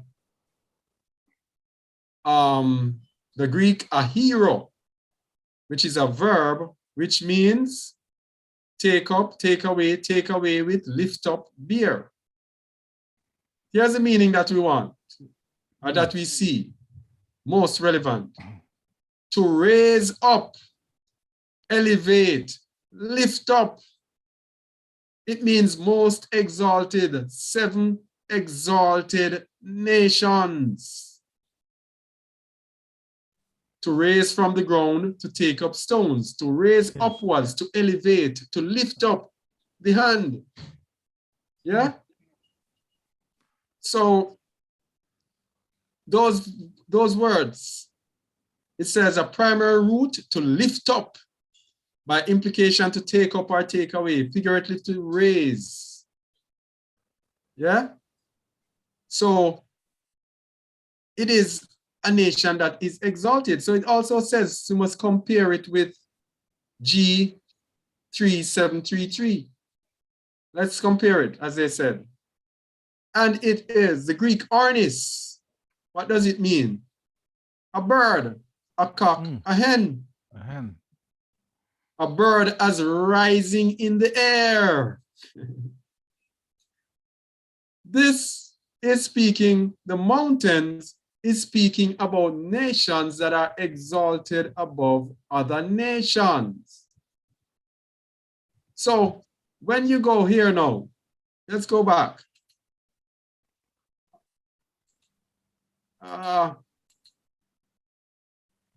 And here is the mind which hath wisdom. The 7 heads are 7 mountains on which the woman sitteth. And what are these mountains? Let's look at the mountain. The group of 7, G7 nations.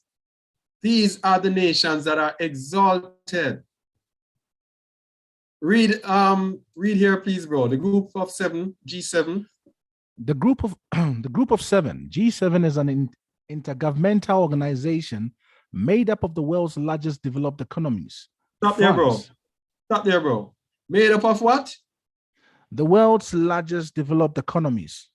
This is the mountain. They are exalted above the others. This is what it means to be the 7 mountains. It's the 7 largest developed economies in the world.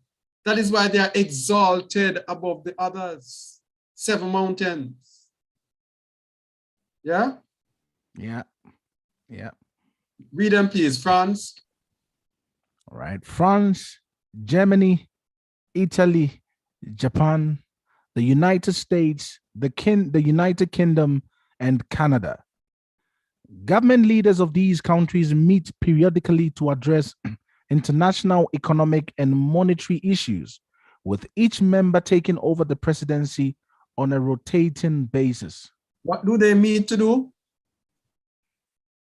periodically to address international economic and monetary issues. They control the economies of the world. That's why they are exalted. Look, everything that the Most High is going to be bringing in the end must be against the nations that are highest, that Babylon, the most powerful nations in the world. These 7 nations are the most powerful nations in the world, exalted above the rest of the earth. Yeah. A nation like Jamaica would be like the hill. When it says exalted above the hills, we would be like a hill because we are not exalted above. But nations like US, UK, they are mountains exalted above the rest of the world. Yes? So this is the error. The 7 mountains are the 7 largest developed economies in the world, not a city that is built upon 7 nations. That's not what this 7 mountains mean. All right? Probably could mean it physically as yet, but this spiritual meaning is what will give you the key to understand. And these are the Edomites who have set up their thing to do their evil upon the face of the earth. They are going to get their whipping. Let's continue, conclude with the judgment of Edom. Yechezkel 25, 12 to 14. Yeah, to show you this message is hitting home, you would see that there's a couple of throws on the comment section just spamming our chat. You know, that shows that we are speaking the absolute truth and it's affecting them. Right? The eyes of the people are being opened. So people ignore what they are doing. Just focus on the teaching because all is just to distract you. All right. Ziona. All right. So we are at Yechezkel 12. This spam in the chat. Yeah, all right, must block it. Yeah. Thus saith Yahuwah Allah, because that Edom hath dealt against the house of Judah by taking vengeance, and hath greatly offended and revenged himself upon them. Therefore, thus saith Yahuwah Allah, I will also stretch out my hand upon Edom, and will cut off man and beast from it, and I will make it desolate from Teman, and they of Dedan shall fall by the sword. Serious judgment coming for Edom, verse 14. And I will lay my vengeance upon Edom by the hand of my people Yasharal, and they shall do in Edom according to mine anger and according to my fury, and they shall know my vengeance, saith Yahuwah Allah. Right, the judgment for Edom is similar to Babylon. These people are going to be touching up and taking vengeance on Edom, the people of Yasharal. He's going to, even though we are powerless, and even though Edom is so powerful today, and it looks like we are nothing compared to them with all the atomic weapon and everything, it's our people that are going to come when the Messiah returns, and they are going to get a whooping in the end. Book of Obadiah 1. Obadiah 1.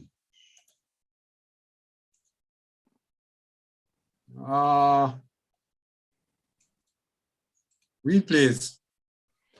The vision of Obadiah. Thus saith Yahuwah Elohim concerning Edom. We have heard a rumor from Yahuwah, and an ambassador is sent among the heathen. Arise ye, and let us rise up against her in battle. Behold, I have made thee small among the heathen, thou art greatly despised. The pride of thine heart has deceived thee, thou that dwellest in the clefts of the rock, whose habitation is high. Thus saith in his heart, who shall bring me down to the ground? So this is how they are exalted today. The way all these people almost own the world. Yes, they believe that they cannot be brought down. You're not going to own anything and you're going to be happy. How can you expect the Most High will allow you, your one nation, to have everything and nobody has nothing? And, you know, this reminds me of the point that they say it is a Jew world order. Jew world order. Because these people say that we are the Goyim, or the Gentiles, and that we were born to be slaves to them, and that we are going to serve them, we are going to be slaves to them. Because this is a world slavery system. Because if everybody has nothing, that is akin to slavery. So if you have nothing and you're going to be happy, what does that mean? You're going to be serving them. So it's a world slavery system these people are setting up. So they are saying, who shall bring me down to the ground? They are just totally ignoring the Most High, because they are doing everything, and the Most High is just sitting and not saying anything. Continue.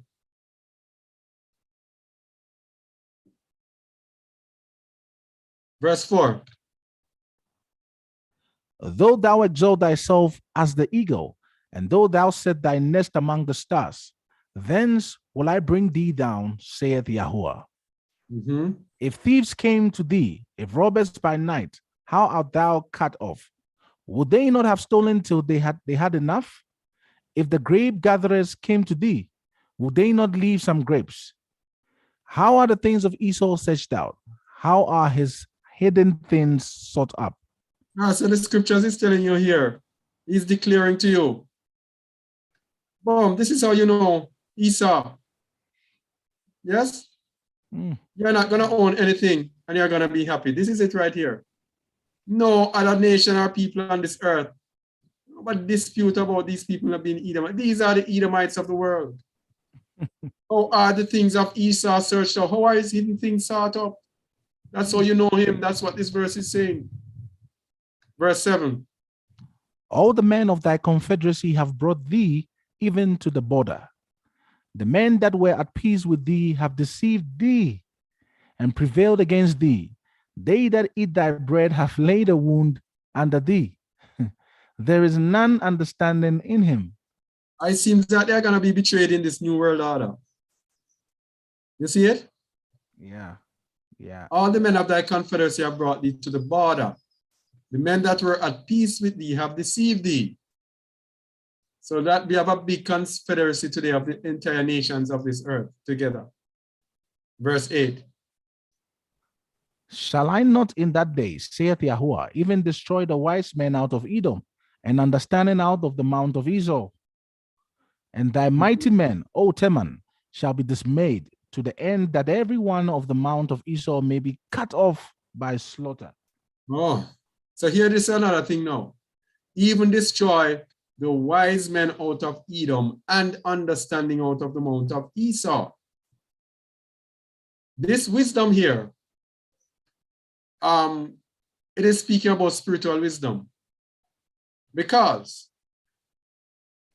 a lot of Edomites today say they are serving the Most High, and they lack the wisdom of knowing how they should serve the Most High. As we were saying, they cannot reject the Most High's people and actually think they have access to salvation.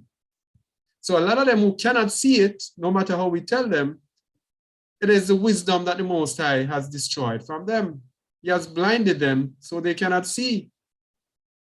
So no matter how you explain it to them, they will not be able to see it. Because the Most High says, in that day, I will destroy the wise men out of Edom and understanding out of Esau, so that they may be cut off by slaughter. Verse 10. For thy violence against thy brother Yaakov, shame shall cover thee, and thou shalt be cut off forever. In the day that thou stoodest on the other side, in the day that the strangers carried away captive his forces, and foreigners entered into his gates, and cast lots upon Jerusalem, even though was as one of them. Right, so he continued violence against Jacob. They shall be cut off forever. Yeah? Yeah. And when Yasharal was undergoing all of their problems, Esau was as one of them, helping them instead of helping and calling out to his brother. Verse 12. But thou shouldest not have looked on the day of thy brother in the day that he became a stranger, neither shouldest thou have rejoiced over the children of Judah in the day of their destruction, neither shouldest thou have spoken proudly in the day of distress. Thou shouldest not have entered into the gate of my people in the day of their calamity. Yea, thou shouldest not have looked on their affliction in the day of their calamity, nor have laid hands on their substance in the day of their calamity. Neither shouldest thou have stood in the crossway to cut off those of his that did escape. Neither shouldest thou have delivered up those of his that did remain in the day of distress. Verse 15. For the day of Yahuwah is near upon all the heathen. As thou hast done, it shall be done unto thee, that thy reward shall return upon thine own head. All right, so he that leadeth into captivity shall go into captivity. He that killeth with the sword must be killed with the sword. Here is the patience and the emanah of the saints. Listen, whatever your people have done, it shall be done unto you. The people of Edom have to be so repentant. I don't know. I can't even emphasize how repentant the children of Edom must be, because of the judgment that hangs over it. It has already been pronounced. It is hanging over your head. It's humility. That's the only way out. Verse 16.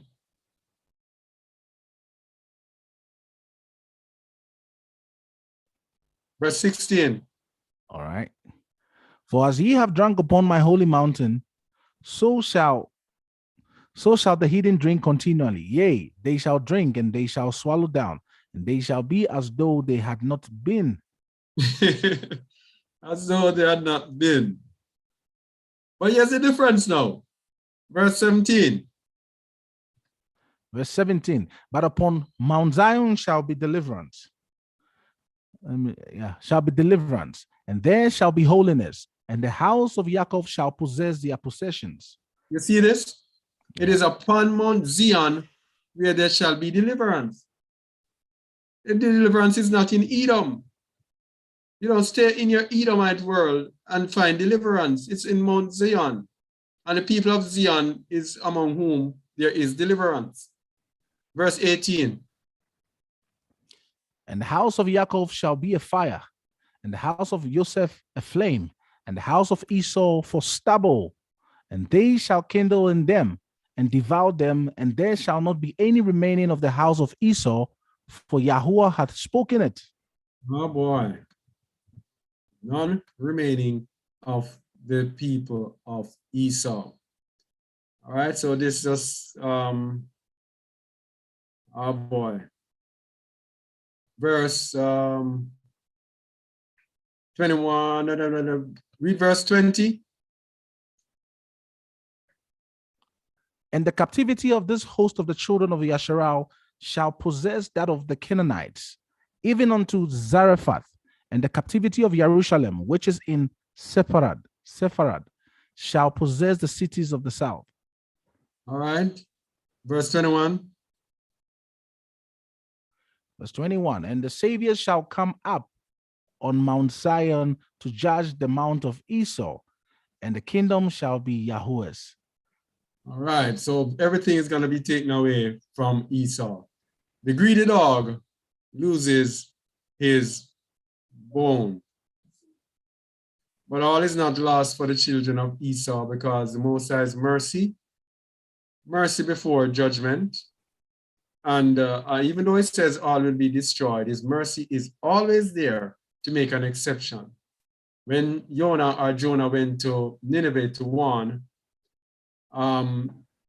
it was repentance that saved the people of Nineveh. Repentance. Okay? Amos 9:11-12.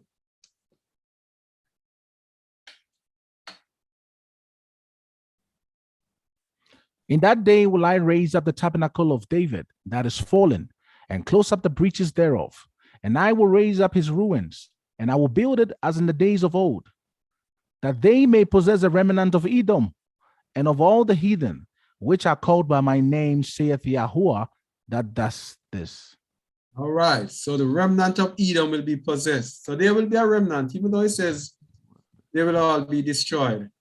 Those Edomites who are in righteousness will be spared, but they will be possessed by children of Yasharal. All right. Yeah. So it is what it is. And yeah, as we continue to see and to look at the end times and look at the judgment of Edom, and we see that we must know who Esau is today. And knowing who Esau is today, it kind of makes things seem, opens our eyes and gives us more understanding as to the truth of the scriptures and to make more sense of the end times that we are in. Edom, the leaders of Babylon today, are leading the world, seeking to take their birthright, what they think is their birthright, that he has given away to Jacob. But the word says that they shall serve our people. And it says when they break the yoke, our yoke from off their neck, which means they release themselves from serving us, they are going to sin a sin unto death. And so the abomination of desolation, the abominable needle in the arm that has contaminated or is contaminating and destroying people with this mark of the beast thing is being administered by Edom. All right, but it says in the end, they shall end up and they shall serve us. What we are seeing today, these people leading the world looking nice and comfortable and looking as if they will rule the world forever, this is just the smoke. All right, the fire is when everything is overturned and we will be ruling them and they will be serving us. So those of them who continue to refuse to be high and mighty and to refuse to humble themselves and to actually seek out salvation by joining themselves to us in humility to kind of, I don't know if to counter what their forefathers have done, because their forefathers have been unrepentant, they have been angry with us forever. Their wrath has never subsided. They have put us to the sword, put us to slavery, put us to punishment. And so if their children come now and ignore our lot, what we have come through, that is not repentance. And how will the Most High be pleased? Yeah? So that is what I have to say about Edom today. And so I just let the brothers, Brother El Pedro, are you still there to give your closing remarks? Please. Is El Pedro there? No. Oh, he has gone already. Yeah. All right, so let's hear from Brother Mahar Kuhn, please. Shalom, family. All right, just want to encourage us today to continue to know who we are. So when we know who we are, we will also know who the wicked ones are. And therefore, we may not be caught in the trap of wickedness. And of course, we know indeed that we are living in the midst of wickedness today, and it is not us who are in charge. It is not us who are the leaders. It is not us who is up top. We are way at the bottom. So it is only when we know who we are and take our rightful place, denying ourselves, doing the will of the Most High, then the Most High will act and do just what He says He will do. This is all I have to say for today. So let it be. So let it be. Shamuel. Yes, brother. I'm gonna leave it on this note quickly. Since we're behind time.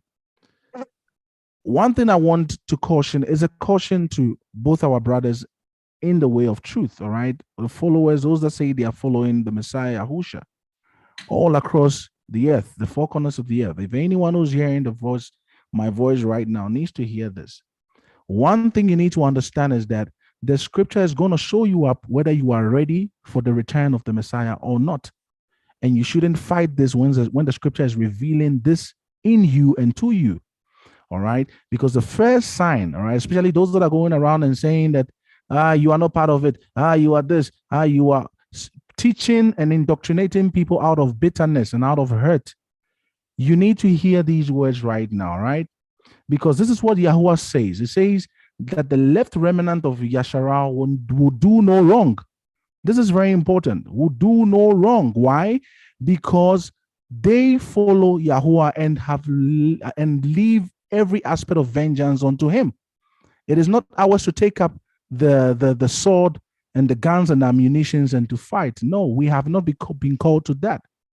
So what I want to say is that the Most High says in his word, it says, I will purify the speech of all people so that everyone can worship Yahuwah together. My scattered people who live beyond the rivers of Ethiopia will come to present their offerings. On that day, you will no longer need to be ashamed, for you will no longer be rebels against me. I'll remove all proud. Pay attention. As he says, I will remove all proud and arrogant people from among you. There will be no more haughtiness on my holy mountain. All right, because I know many of our brothers are very sharp. They have untamed lips. Their words are harsh, always shouting and making mockery and spiting people and shutting people out. It literally is just wickedness. There is no repentance in them. Knowing your identity is one thing. Now beginning to live a righteous life is another thing. He says, I'll remove all the proud and arrogant people from among you. This is a caution. It's a message of love. You need to really examine your heart and your motives and yourself to see whether you are truly in the faith. All right. Those who are left will be lowly and humble. This is what Yahuwah is saying. For it is they who trust in the name of Yahuwah. The remnant of Yasharal will do no wrong, for they will never tell lies or deceive one another. They will eat and sleep in safety, and no one will make them afraid. So this is very important. The spirit of pride must leave, especially those who are out there who call themselves teachers, yet still are showing treacherousness in everything they do. You have to be very careful. All right. This is not your work. You are privileged to be awakened and to be given this knowledge. Knowledge is not enough, especially if it's not affecting you, if it's not affecting, if it's not changing something in you yourself, the speaker of it. So this is going out to all our brothers because we continually see them and the arrogance they perpetuate and they cover it with this knowledge that they have. It is very dangerous. Let's be very careful. And also to the strangers out there, especially to the heathens who continue to deny who these children are. Let me show you one thing. Nobody can have the understanding of this book except the true children. Why? Because this is our inheritance. This is our culture. It's our heritage. You cannot come into my world and think you can figure out my customs. You will never be able to in a deeper and a spiritual way that I do. All right. This runs deeper because the word was revealed to the children. So the moment the children are awakening, you need to understand there are certain things, all right, that English can tell you, but you can only understand this much. But the true children, once they grasp it, they will be able to go down deeper into it to bring understanding and clarity to it. So if you are looking down on these same people, you are literally looking down onto your own salvation is what you are missing. The pride must leave. All right. The pride must leave. The spirit of pride is what brings the fall of man. Please let us be humble and lowly, and let us begin to create this family or this bond that prepares us for the return of our Mashiach. All right. I'm going to leave it on this, but let the one with ears hear. This is for those that have ears. It's not for all. Shalom. Yeah. Shalom, shalom. Yeah, brother Samuel. I want to thank you all for watching. Thank you all for listening. As we continue with the footnote here, understand Jacob and Esau today. We'll understand the reasons for world events. And most importantly, we will be better able to fully understand the Hebrew scriptures and their prophecies. That is why we must understand who Jacob and Esau are, or else the Bible will just be a religious book, not a book that shows us the way. And we are followers of the way, so we must understand the way. All right? So thank you for watching over there in YouTube land, and thank those people who are in the chat. I want to ask that you share, comment, subscribe if you have not, and like if you like. But please do share these teachings with others. And remember our other channel, Kazakh Aliyahu channel, that has shorter videos that deals more directly with different topics, all right? So until next time, shalom everyone in YouTube land, all right? Shalom, shalom, shalom.